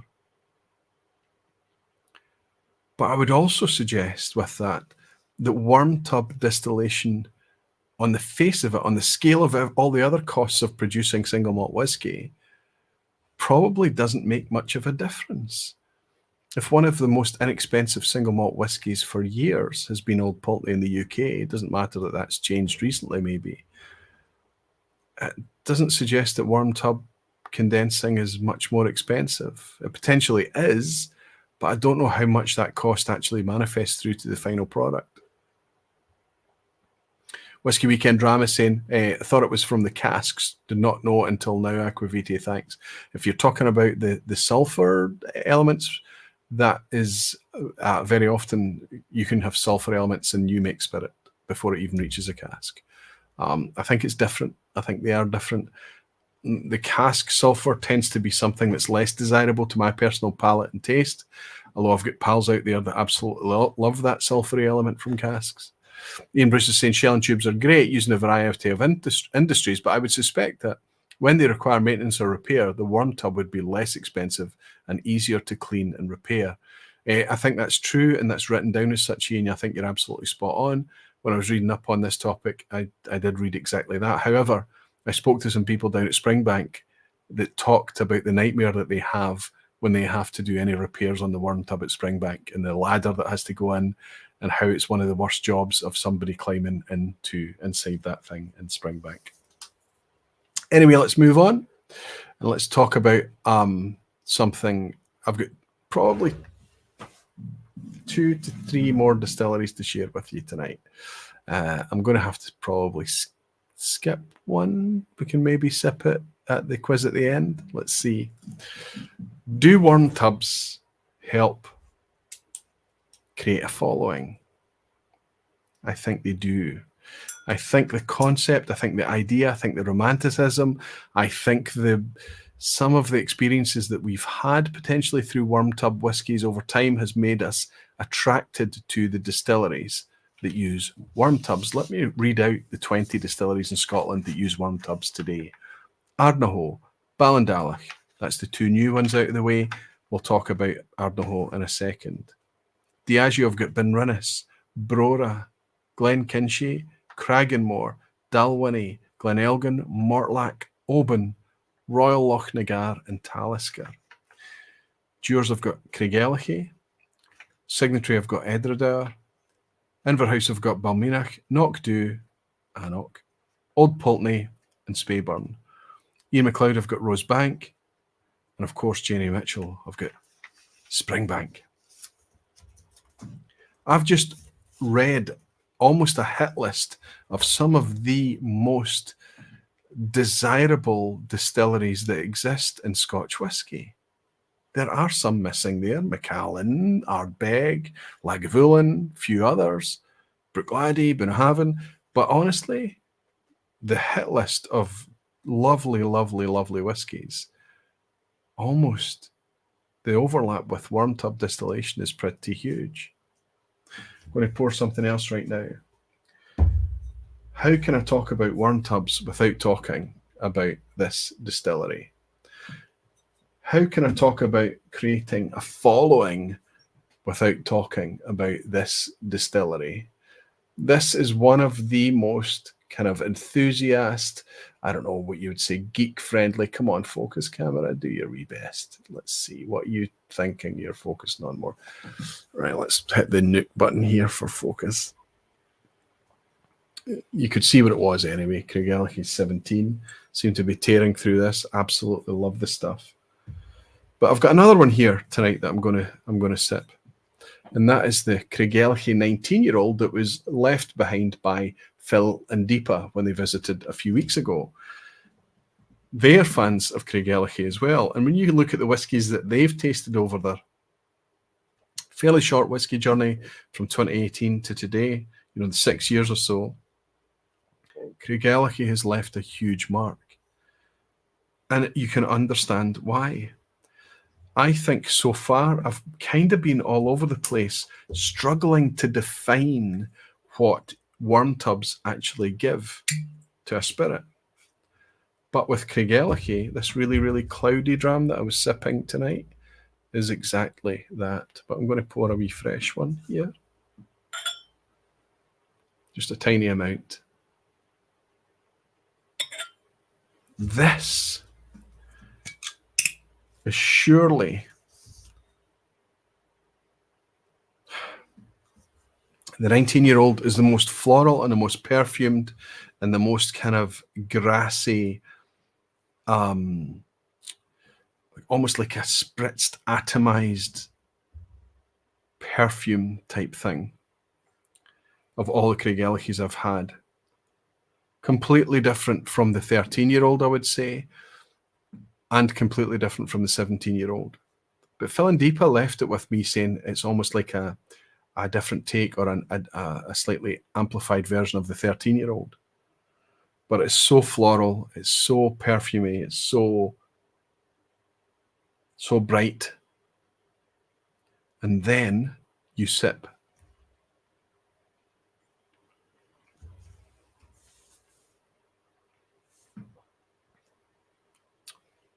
It's not salt, but it's savory. It's like a resinous, oily. It's body. It's body. Some people call it a meatiness.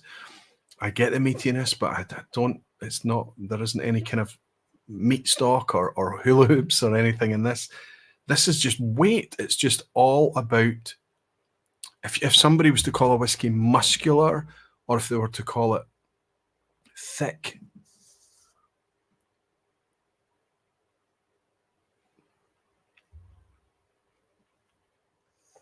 but how can that be? How can it be? How can it give me this on the palate when I've just talked about floral and grassiness? and delicate. And I think that's one of the really interesting interplays that we have, because you've got this 19 years, I would have to say, in a lot of quite refill casks. There's very little cask influence coming across here. 19-year-old whiskey presented fully naturally with worm tub condensation. And you've just, what it is actually given you is this wonderful kind of interplay between that heft and that muscle of the spirit and the lightness and the delicacy that comes from a wee bit from, mostly from the nose, but a wee bit from the palate too. What it's doing is bringing complexity. Complexity. And I would argue that somebody mentioned earlier on that Craigellachie was their favourite space cider. Benromach is vying for that position in so many of our collections right now. But I cannot deny that Craigellachie probably remains today in 2024 my favourite space cider. I think it's cracking malt whiskey. I think it doesn't matter what cask you put it into. Obviously the 13-year-old is a vatting, but to my palate, it's kind of more bourbon forward, despite being sherry casks in there. You've got a Bass Armagnac take on that 13-year-old. The 17-year-old is much more sherry forward, much richer, much more dark fruits and much more spice, much more wood spice. This 19-year-old, despite being a year older, actually behaves a wee bit younger. And it's cracking. It's absolutely cracking. Do worm tubs create a following? Edradour. Craigellachie, as we've just been talking about. Mortlach from Diageo, the thing I started off tonight with. Brora. Benrinnes, one of the most favourite, thank goodness we can get so much of it from Indy still to this day. Talisker. In more recent times, you look at the Speyburn, and of course, the big one that's on that list there, Springbank. The overlap is undeniable.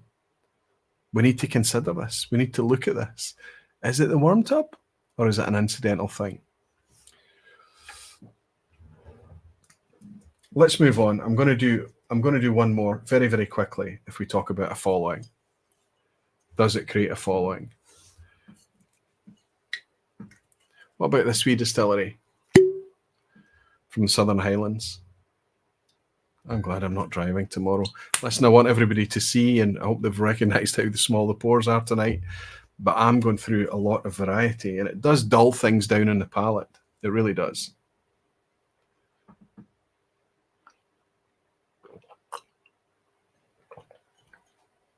And who's to say we can't do a follow-up? We can't do another session on worm tub distilleries and cover others. We don't need to race through all of these.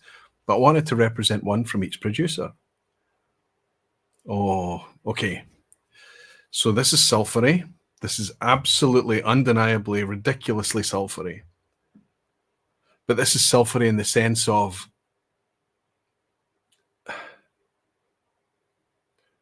it's the aftermath of a firework display. It's putting a box of matches really close so that smelling the kind of sandpaper, the strike paper on the matches.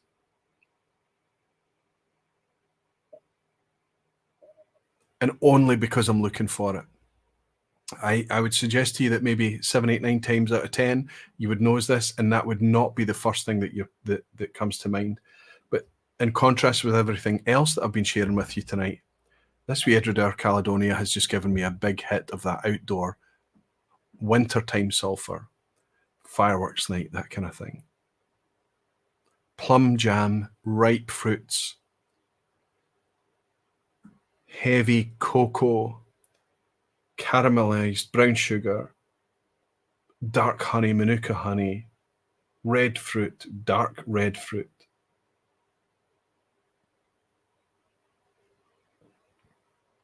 Not much in the way of a meatiness or anything, but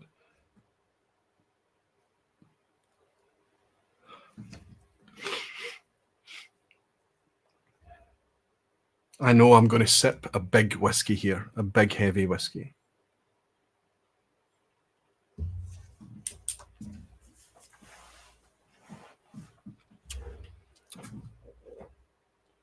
I used to give this whiskey a hard time because it was £60. I think it's still £60 now. I don't know what you pay for Edradour Caledonia now. They've got a 10-year-old Edradour out of low ABV. They're gonna bump the ABV of that up. So even more expensive than £60, but not much, £60, £65, that order. They're going to bump that up in time to bring it as a much more natural product, as I understand. But I can see why this gets a following. I understand why people love this whiskey.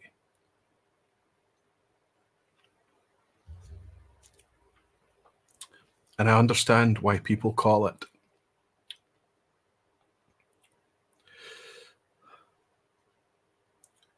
the Springbank of the Southern Highlands. I forgot about this bottle of whiskey. It's been on the shelf a long time, and I forgot about it. I forgot how good it was. This is Edradour's Caledonia. Sorry, I don't know if I held it up to the screen. My goodness. What a cracking finish it's got as well.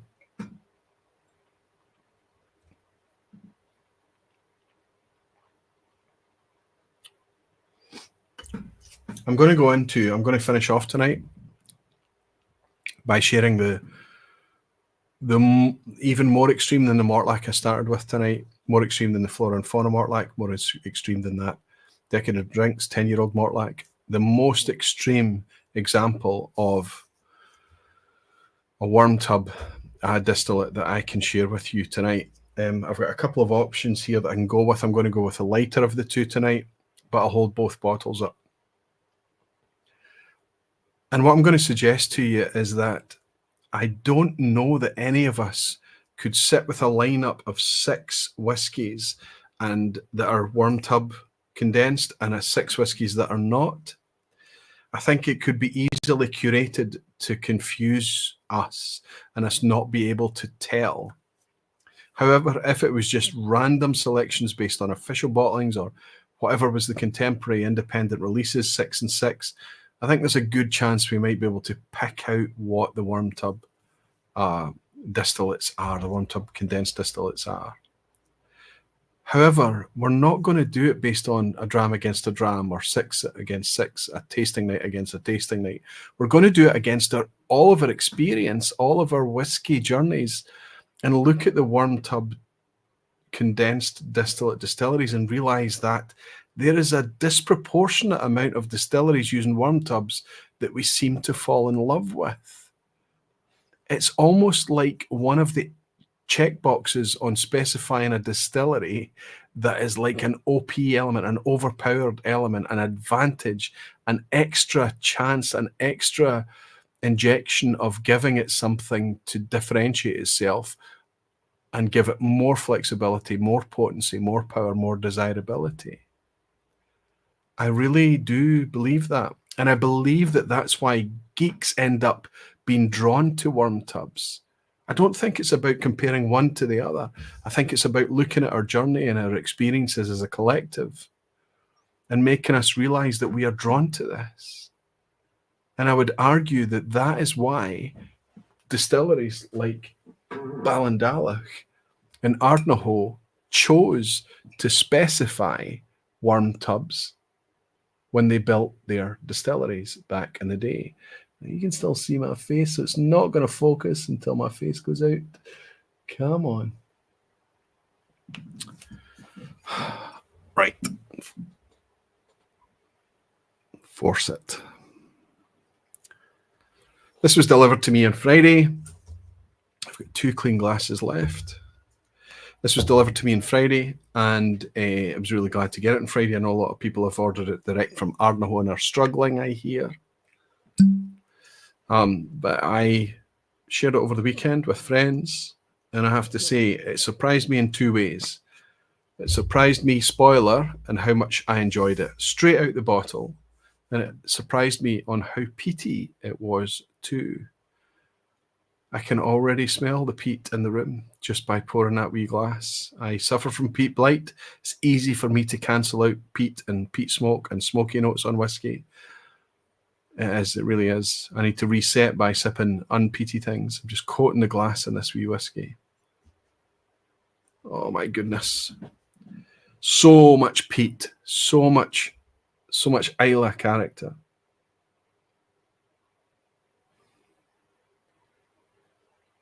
But at the same time, there's a warmth to the peat. It's an earthiness. So I don't get immediately kind of sea spray. I'm not standing on a beach with this one. I'm kind of inland. This is kind of like a campfire, but it's very smoky, very potent and very smoky.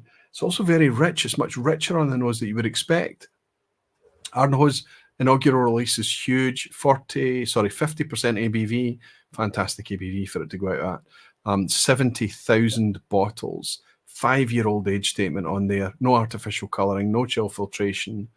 It's almost like they not only waited a wee bit longer, but it's almost like they looked to see where the perfect presentation was. They had their ear to the ground. They were actually listening to the people who gave a crap.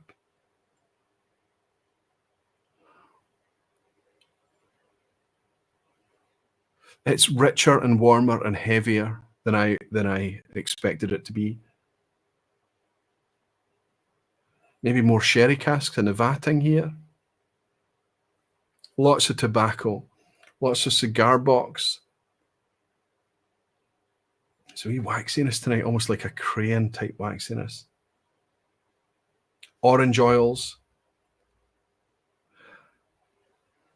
A shortbread, a sugary brown sugar shortbread thing tonight. Fantastic. Given the whiskies I've been sipping tonight, this is 5 years old. It's ridiculous.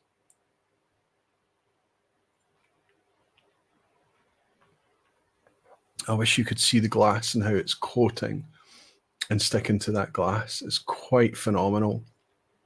50% ABV, it's reduced, but arrives on the palate. It's thick. It's kind of lazy. It's lazy. It's kind of lolling around. It's oily.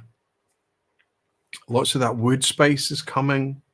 I think I might have preferred a wee bit more bourbon influence, refill cask influence. I don't know, but it's certainly not to knock it in any way. It's personal preference here. It's thick, oily mouth coating, ridiculously good whiskey. If this is 5-year-old whiskey at this quality, this completeness, there's no sense of rawness here or new or jaggy or nobody's going to sip this and go, oh, this is not ready yet. This is at 5 years old. Now, there's no doubt it's been put together very, very well. And it's a huge, huge outturn, 70,000 bottles. There's no one cask going to dominate here. But this is fabulously encouraging. And I'm going to put the icing on the cake for you. It's not cheap whiskey. It's not. But Ardnahoe put their inaugural out at £70. Their website failed at launch. Some people are waiting longer than they have to wait, but it's now out there in retail, selected retail. 70,000 outturn, it's going to get there. It's going to reach your market where you are. It will get to you. Whereas I was struggling to recommend some of the whiskies I was sipping earlier tonight, it's not difficult for me to recommend this. This is an inaugural. Keep it sealed if you want, but it's 70,000 outturn. They've intended that it gets opened and drunk. And if they're doing that, and if they know that people are going to open and drink it, they have to be arguably even more confident in it than if it was a precious little small outturn that they know so many people are going to keep sealed as a collectible. The exact opposite, I think, is of whiskey should be, regardless of how you condense it. Anniversary Whiskey Shop tonight. Good to see you in. Fantastic. Thank you for your presence. Again, gifted 10 Aqua Vitae memberships. Very generous. Danny Hebbington is celebrating being a member of the Barflies for 28 months and saying, I'm going to open that Ardnahoe in anticipation. Danny, please tell me tonight, how are you getting on with it? And Justin Warren saying, great vPub today. The chat has been amazing. What's the topic again? Thank you, Justin. I'll give you a wee like an up thumb for that. We're keeping you up far later than we expected. Peter Lee is in as well. Good to see you, buddy. Jimmy Legg is saying, picking topics where you get to try such a wide variety of good whiskey is very wise on your part. Thank you, Jimmy. Did you spot? Kyle Taylor is saying, is it more Wee Beastie or Young Kalila? Neither. Young Kalila and Wee Beastie, you're thinking about, Wee Beastie has got the elbows and the knees and the jagginess to it, right? It's got the, you have to appreciate young malt spirit. This is a 5-year-old parading as a 12-year-old. That, I'm sorry, that's just what it is. And I defy you to sip this and argue with me on that. It's incredibly complete for its age.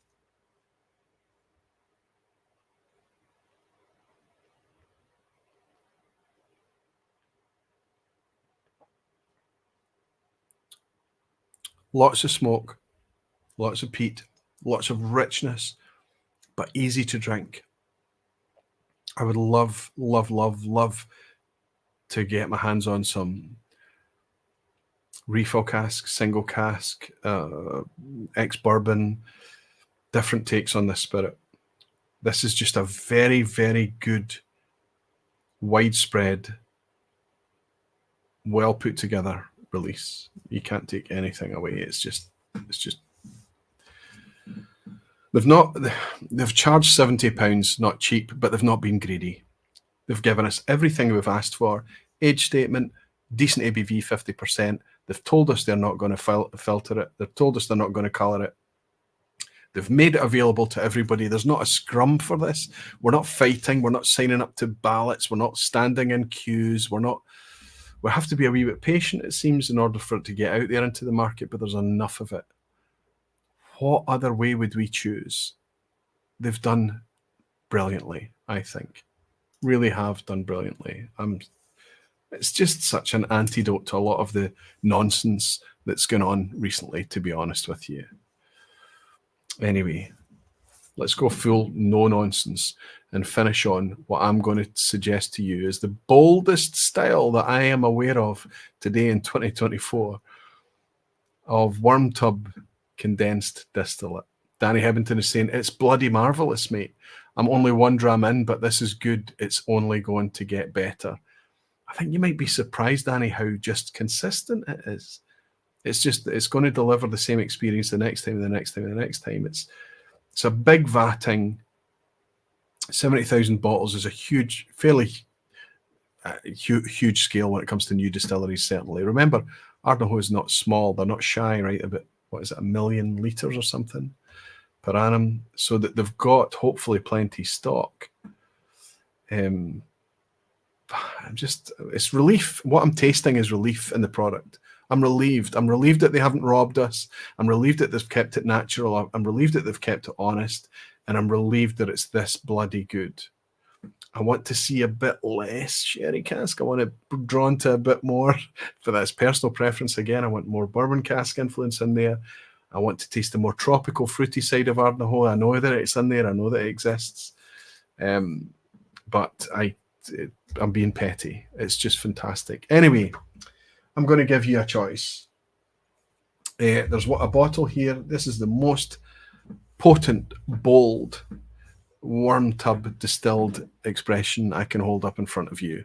You want sulfur, you want funk, you want meatiness, you want heft, you want weight, you want all of it. You want to be silenced and dumbfounded by just pure, intense whiskey flavor. We're down in Campbelltown, we're down at Springbank, and we're specifically at Longrow.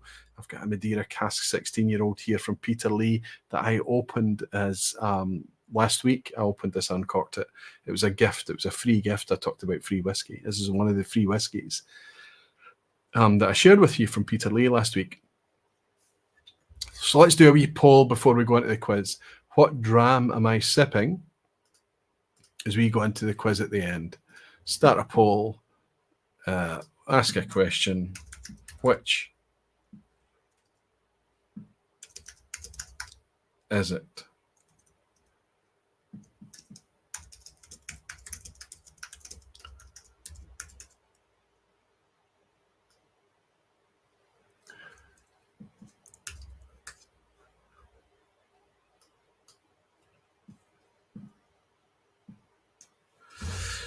21-year-old, 46% ABV. It's the birthday present, sorry, Christmas present from my wife. Or is it the 16-year-old? Cage Madeira.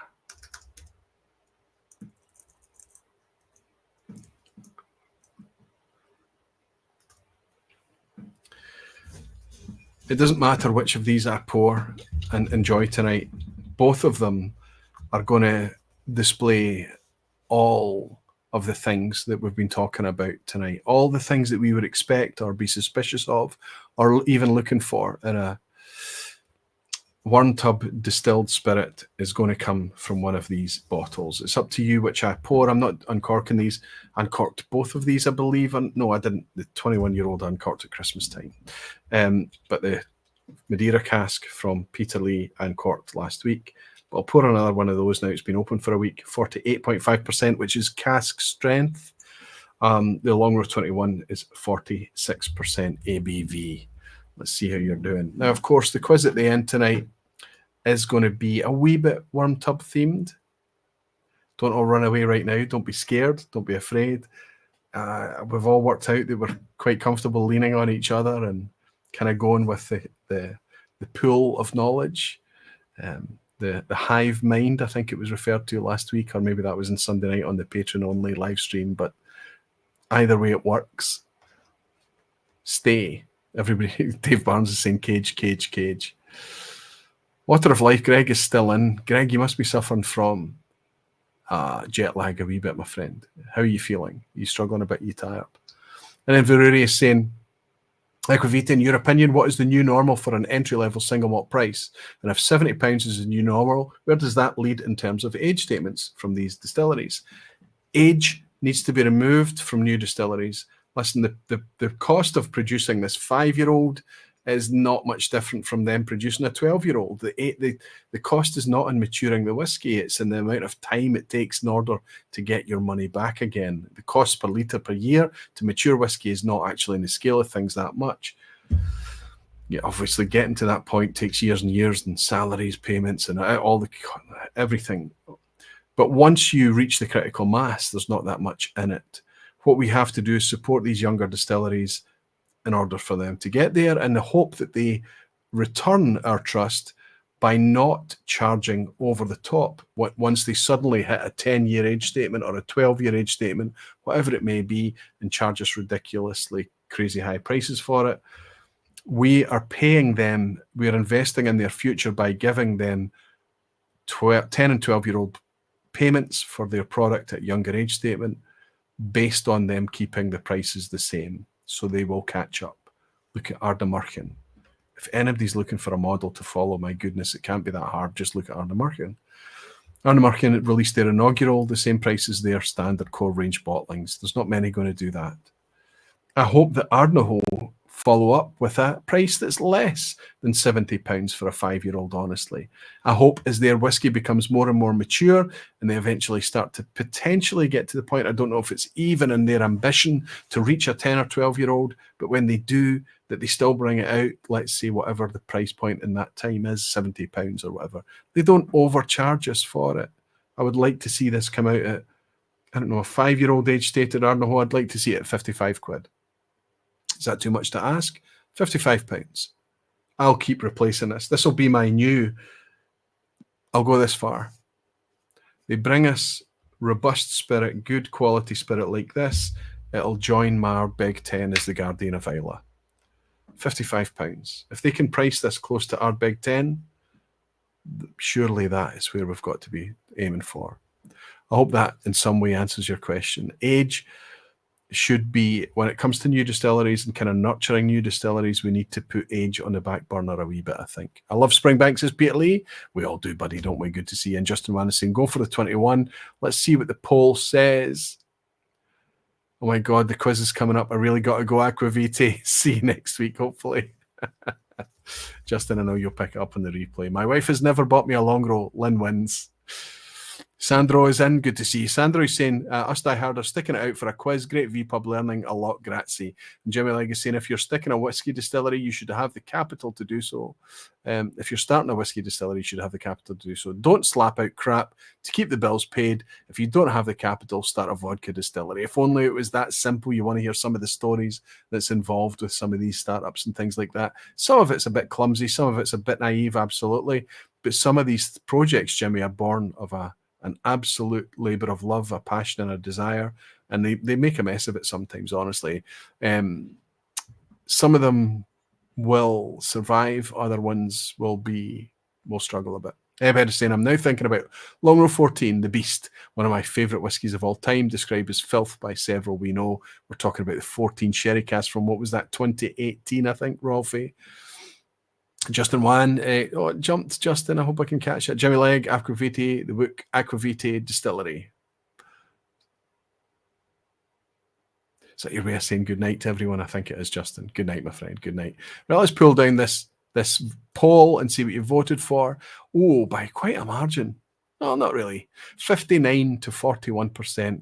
You want me into the cast strength stuff, don't you? Fortunately for me, cast strength tonight means 48.5% ABV, and the only clean glass I've got left tonight from my pal, the whiskey ambassador in Scotland extraordinaire, Peter Lee. Sorry, buddy, the glug was last week, the neck pour. Fresh Madeira, 48.5, 16 years old.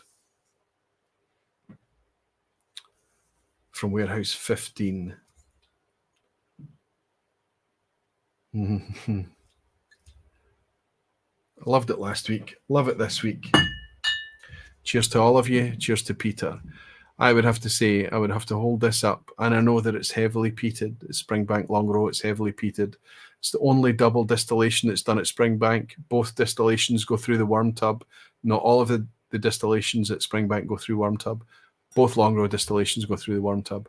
So I'll hold this glass up to you and say, if you are looking for the densest, most extreme end of the bandwidth for worm tub spirit, I think it would be very, very often Longrow. Cheers, everyone. Thanks for sticking this out tonight.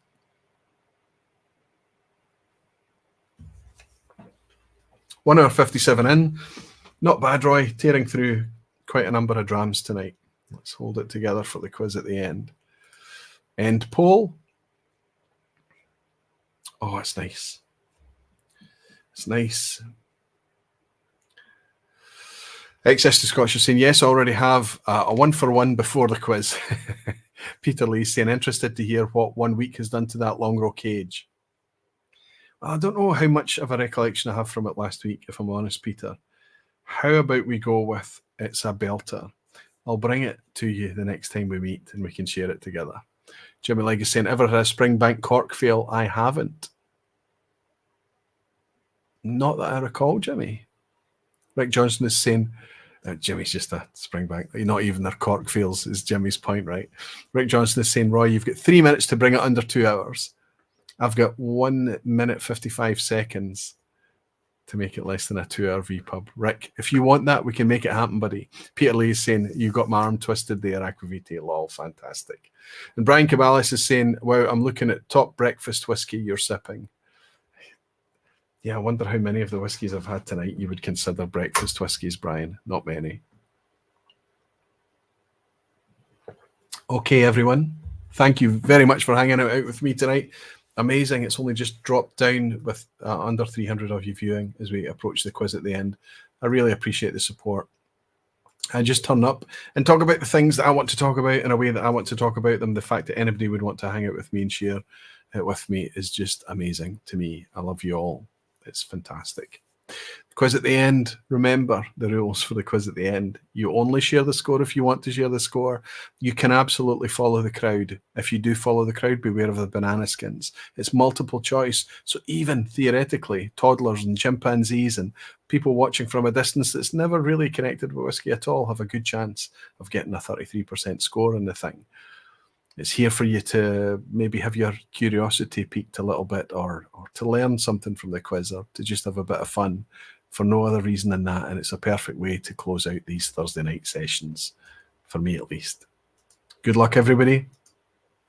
as we bring in the quiz at the end for tonight. There will be a worm tub theme. That doesn't mean that all the questions are going to be worm tub, just some of them.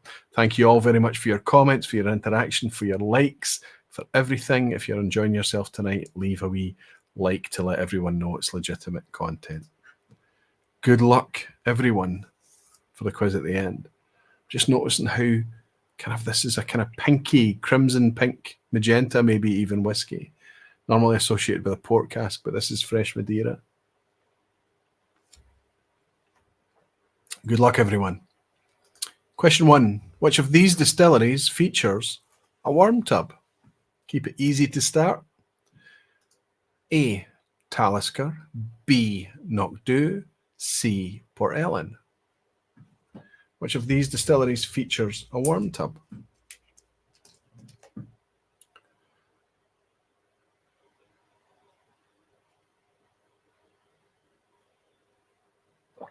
Justin Wynn bought me a wee dram before he left. He's saying great vPub today. The chat has been amazing. What's the topic again? No, in fact, I did manage to call that one out, Justin. I got it a wee bit earlier, didn't I, buddy? I hope you're tucked up in bed, having a restful night. Lachlan McKenzie, Bogdan Avram. Good to see you, Bogdan. Good to see you, Lachlan. Oh, wow. Rob Smith, Brian Caballes, Jerry Miller.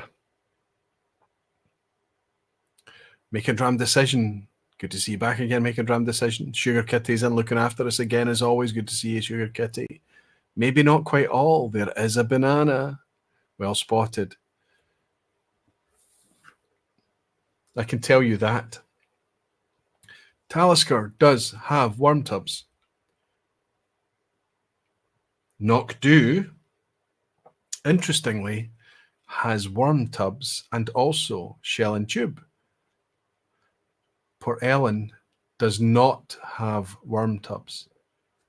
Usually, question 1, I can be very generous and give everyone a freebie by everyone getting a 1 out of 1 to start. But I put a banana skin in tonight to ask you to be careful. I did read out the entire list of worm tub distilleries earlier tonight, and I did not mention Port Ellen. And the Very Whiskey Shop is saying, yep, so the thought so. Good to see you, Mike. Good to have you in, participating along till the end. Question 2. When Ballindalloch launched their Seven Springs collection last year, edition number 1, what age statement did it carry? It wasn't their inaugural. I think their inaugurals came out in smaller bottles. This was a 70 cl release of their Seven Springs collection. What age statement did it carry? Hopefully I mentioned that. I don't know if I did mention it earlier.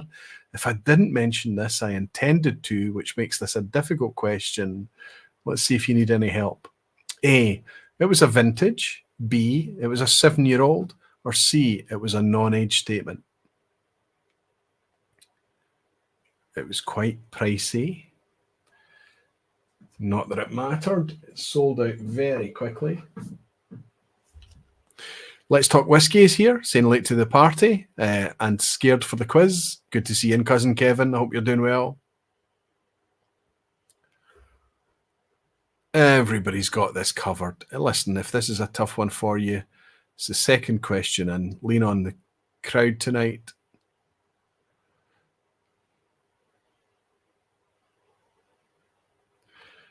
Glen FC, it looks like. FC. Klaus, it looks like a new name. Good to welcome you in, buddy. Glad to see you participating in the quiz at the end. I hope you enjoy it. But I can tell everyone there's truth in the statement that it was a vintage because they did put the year on there, but it was actually a 7-year-old age-stated product, their Seven Springs. Now, I looked for a picture of it, but there wasn't a picture of it that would allow me the resolution to zoom in on this scale, so I just left it. Just trust me that their Seven Springs was last year a 7-year-old from Ballindalloch. I like the transparency. I like the information that Ballindalloch are sharing with us so far. I just wish their prices were a wee bit more within reach. I hope that when their whiskey gets distributed a bit wider, then potentially that could change. Who knows? Anyway, question 3. Which of these distilleries features a mash filter as opposed to a mash tun for processing its grain?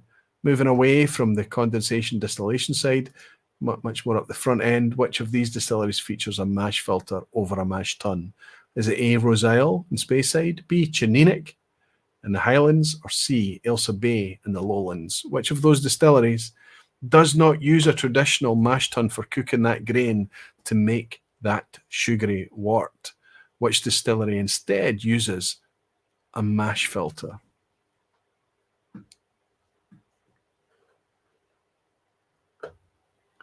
Greg's Whisky Guide is saying the chat is in advance to the live for me. Can't be right. So what you need to do is refresh the screen, Greg. Just refresh your browser window. That'll sync up the chat and the live feed to the same time. You must have tapped on pause, or you've had a wee glitch. Saxo Scott is in. Good to see you. You to welcome you, Saxo Scott. Always nice to have you here. Daisy Leland is here too. Wonderful, Daisy. Always brilliant to see your name in here. Warner One Glass Man, I've mentioned. Jeff Bird, Nicholas, Chris Pollack, Big Ed, Stephen Wilson, Jerry Miller I mentioned earlier.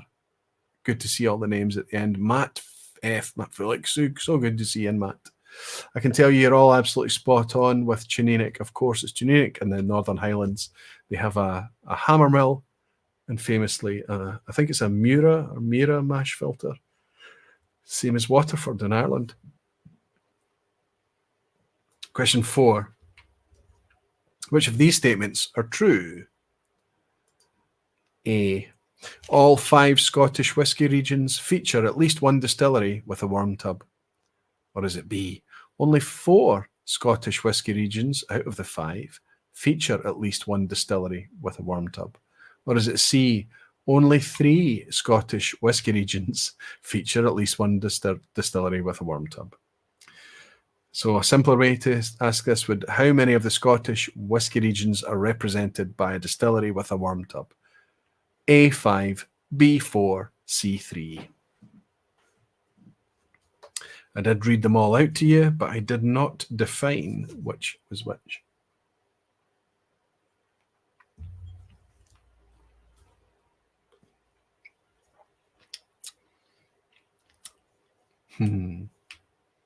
Some really, really nice drams tonight, actually. Some really nice drams. I've enjoyed them. Probably because of the people I'm drinking them with, hanging out with you. It's brilliant. Multi-Haggis Muncher. Matthew, so good to see you in. Harun Klinkenberg, that's a new name, Harun. Good to see you in. Nice to welcome you here. Always looking out for the new folk joining.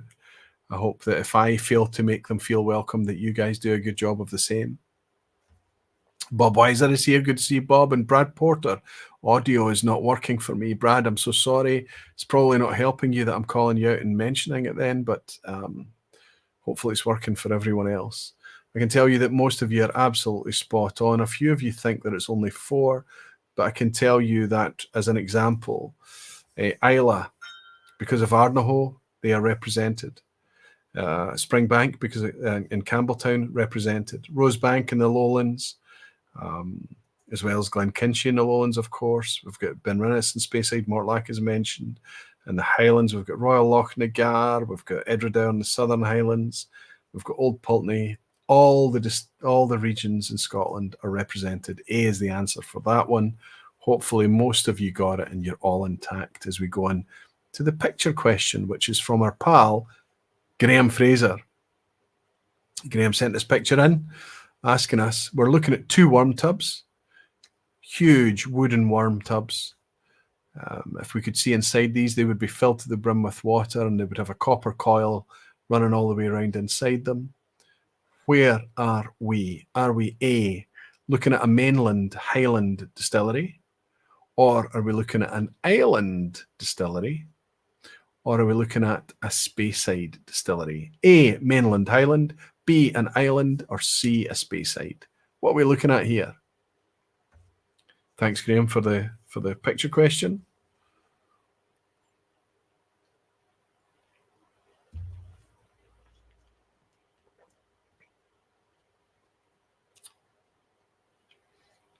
Oh, wow. Such knowledgeable folk. We're going to need to make this whole thing a lot more challenging on the run-in to the asshat at the end, because I think there's a lot of people intact with a 5 out of 5 so far, spotting that this is indeed Ballindalloch. So we are in the Speyside region. Well done, everyone.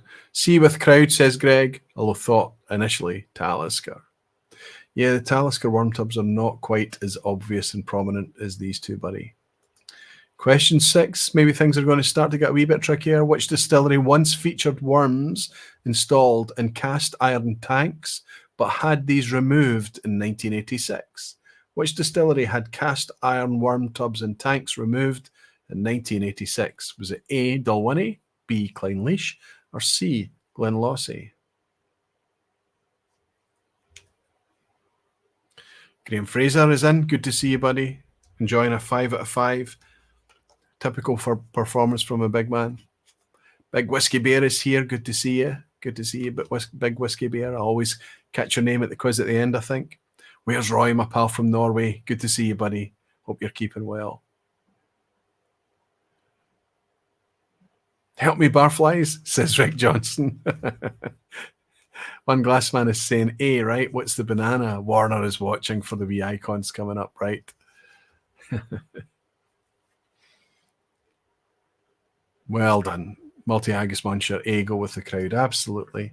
Obviously, I can't distract you with the... Dalwhinnie's famous for taking out their worm tubs and reinstalling their worm tubs, but what's specific to the story in this question is that their original worm tubs were cast iron worm tubs. And when they replaced them with wooden worm tubs, they had to fiddle with things in order to get it right. Maybe you were listening a wee bit earlier when I touched on this. I don't think I mentioned the iron element, but you're absolutely all spot on, helping each other out as well. So you're in good shape for A, Dalwhinnie. Question 7. Which of these worm tub distilleries is the smallest? I'm looking for the smallest of the three that's going to come up. Which of these worm tub distilleries is the smallest? A, Strathearn in the Southern Highlands, B, Ballindalloch in Speyside, or C, Edradour, also in the Southern Highlands? Which of these worm tub distilleries is the smallest?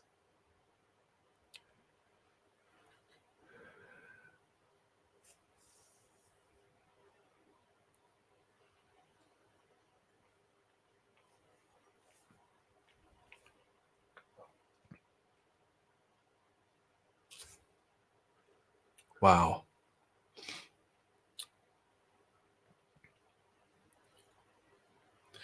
Petehead is asking, do you mean LPA? Yes, I'm talking by capacity. Capacity output, litres of pure alcohol per annum. Frank, absolutely, that's what I'm talking about. What's the smallest output of these three distilleries?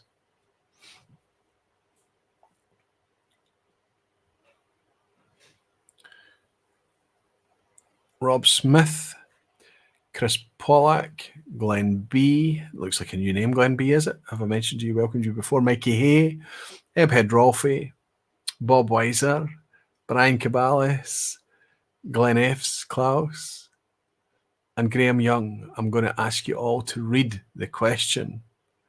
Sugar Kitty is clocked at, oh no, wait, oh no, change to A. Which of these worm tub distilleries is the smallest? Ballindalloch is 100,000 litres.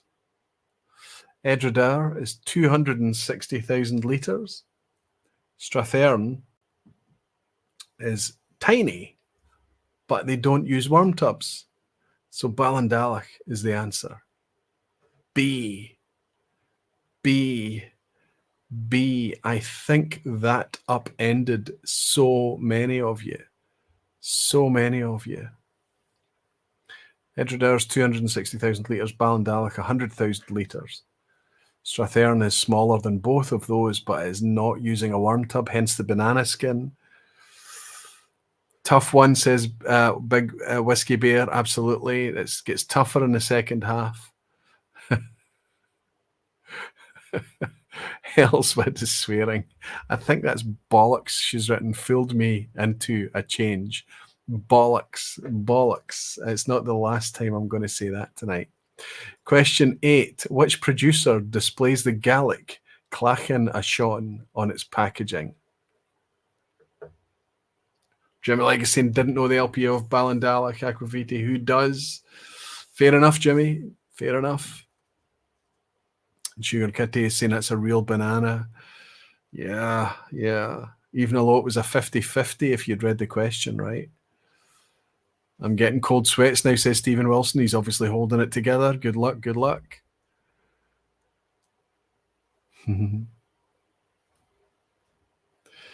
Which producer displays the Gaelic Clachan on its packaging? Is it A, Adelphi, B, Bruichladdich, or C, Murray McDavid?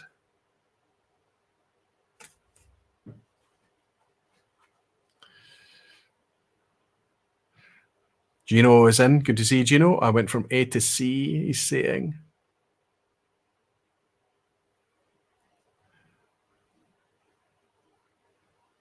Black Fen is saying B. Big Ed is saying C. Stephen Wilson is saying C. He's got the sweats on, though. Lachlan McKenzie is saying C, GWTF. The glass man is saying C, please. I can tell you that once upon a time, it was Bruichladdich that used Clachan as not necessarily on its packaging, but as its strapline. But it is, in fact, today, Murray McDavid. It was once under the same ownership, of course, Bruichladdich and Murray McDavid. And Clachan was over both brands, I think. But these days, you'll find it on the packaging for Murray McDavid, and it is Scots Gaelic for the dog's bollocks, which is why I mentioned Hellswoods. She was emitting the vowels in the word bollocks, but Helen, go right ahead and write bollocks how you normally would. Yes, absolutely. C, Murray McDavid is the right answer for this one. I wonder how many people are hanging on now to their 8 out of 8s. Question 9, second from last. It's not going to get any easier. Which of these distilleries is distilling through a still once located at Inverleven Distillery? Which of these distilleries is distilling through a still that was once located at Inverleven Distillery? Is it A, Waterford, B, Bruichladdich, or C, Belgian Owl? Which of these distilleries is distilling through a still that was once located at the closed, lost Inverleven Distillery?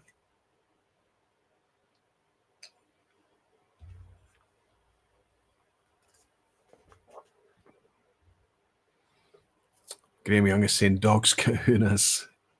Anthony Lambert is saying yes, get in, banana custard all the way. Ginger Genius is here. Good to see you, Ginger Genius. It's wonderful to welcome you always.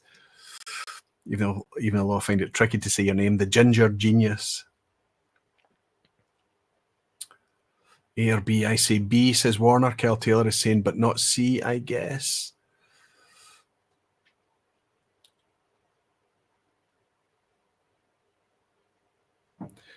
The Water Life is chipping in with an answer. Matt F. Matt also. Stephen Wilson hanging on by my fingernails. Lol. Stephen, what did you go for?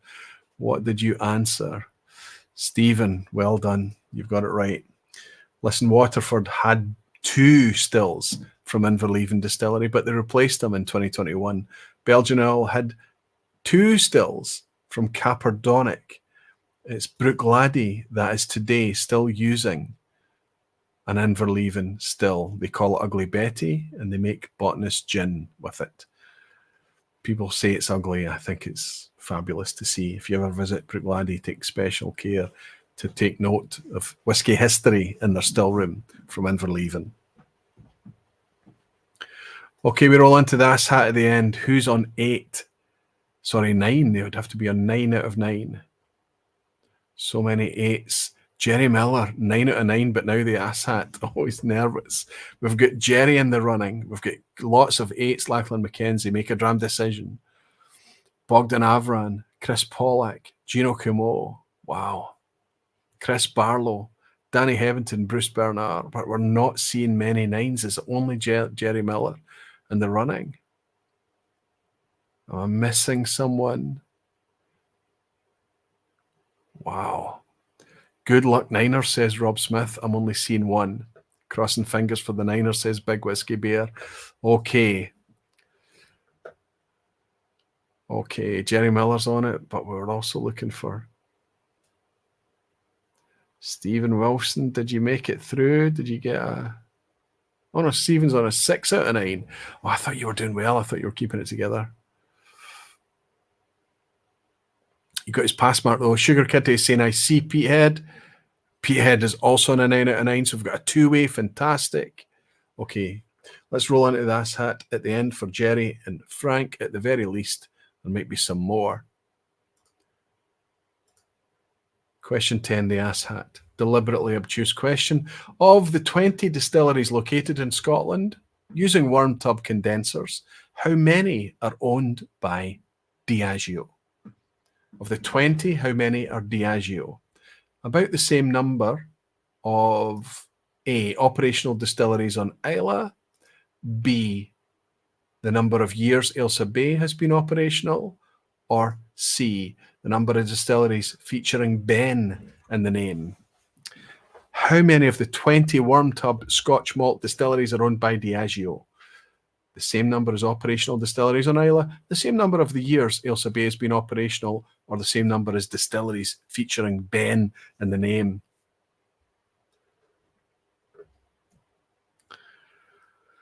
So we've got Frank, Petehead, we've got Jerry Miller, both in with a chance.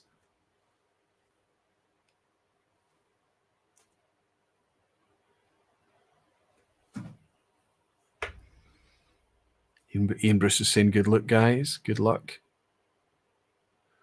Trying to keep an eye out. Where is Jerry? Jerry. Okay, Jerry's answered. Caught it. Oh, and Frank has answered too, but there's a difference. Frank is saying B, Jerry is saying A. Alan Smith, Rick Johnson is saying C. Black Finn is saying C. Matt F is saying C. Chris Barlow is saying C. Glenn B is saying B. Making Ram Decision is also saying B. Jerry Miller has gone with A along with Glen Elgin, Klaus.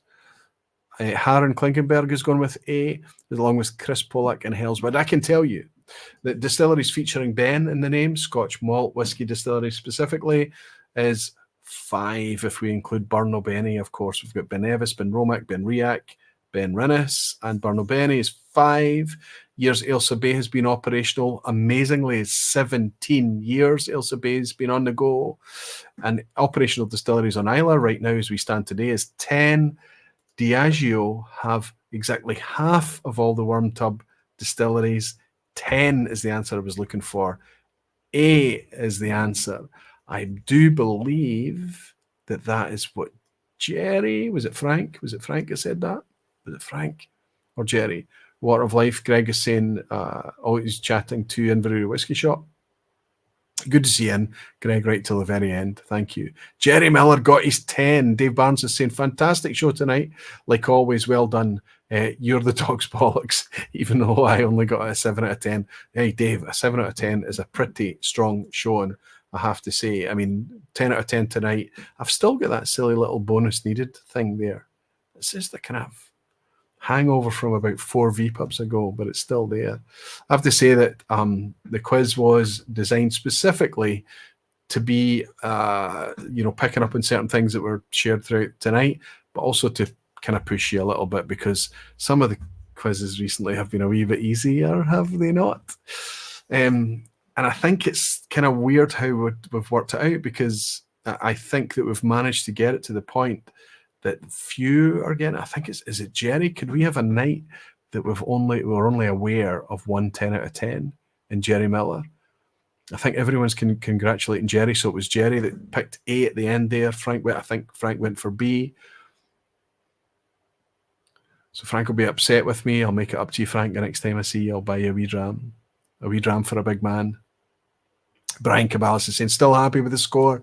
Aquaviti, cheers, Barflies, and Wook. Jimmy Legg is saying, I can't believe Ailsa Bay has been open for 17 years, Aquaviti. That is shocking.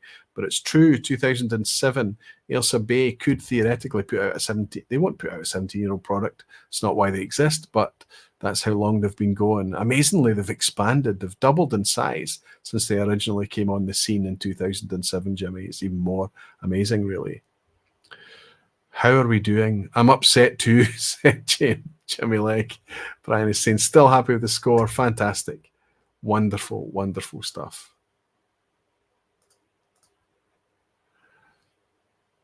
Super interesting vPub. Thanks, Roy, says Hellswood. Taking off home after a week away now. Cheers, Aquaviti and Barflies. Pedro, fantastic. Hope you enjoy it. And Pete is saying, Aquaviti, no worries. Thought Diageo owners around 13, so more than Isla operational. And Gino Camo is saying, you have a great weekend, buddy, and what a vPub once again. Thank you. Keep delivering. Thanks. Thank you very much, Gino. And Anthony Lambert is saying, thanks for a cracking vPub, Roy. All the best to all the barflies. Wonderful, wonderful stuff. As you know, I only ever just follow my own gut on these things.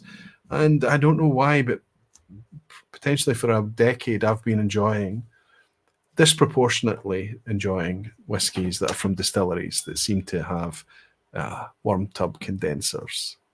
I don't think it defines the whiskey necessarily or an enjoyment of it. I think that it's just another one of these wee incremental steps that probably makes mostly a positive difference. Let's raise this glass of Longrow.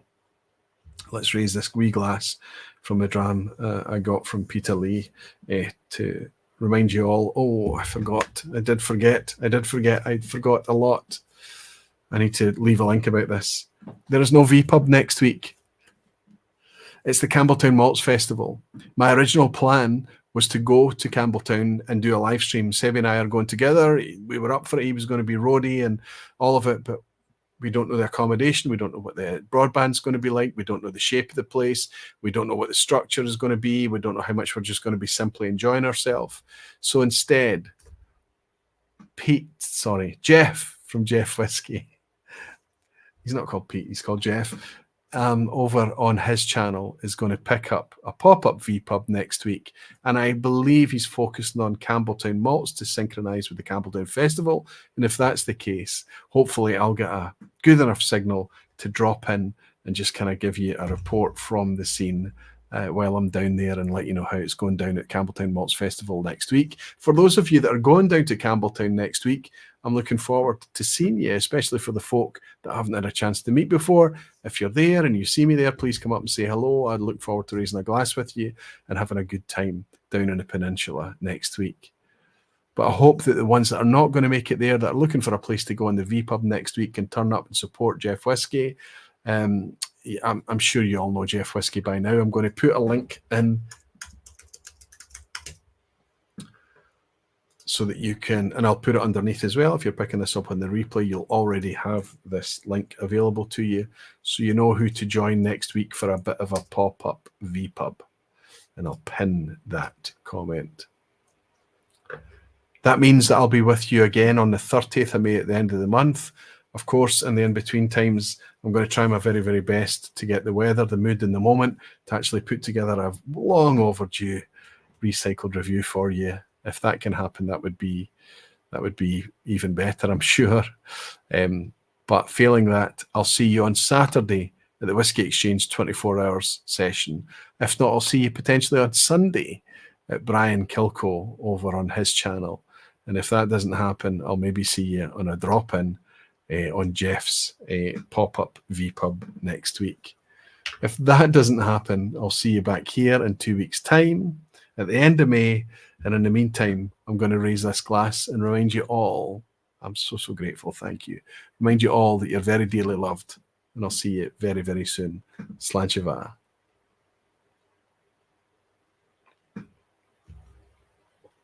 Worm tubs, eh?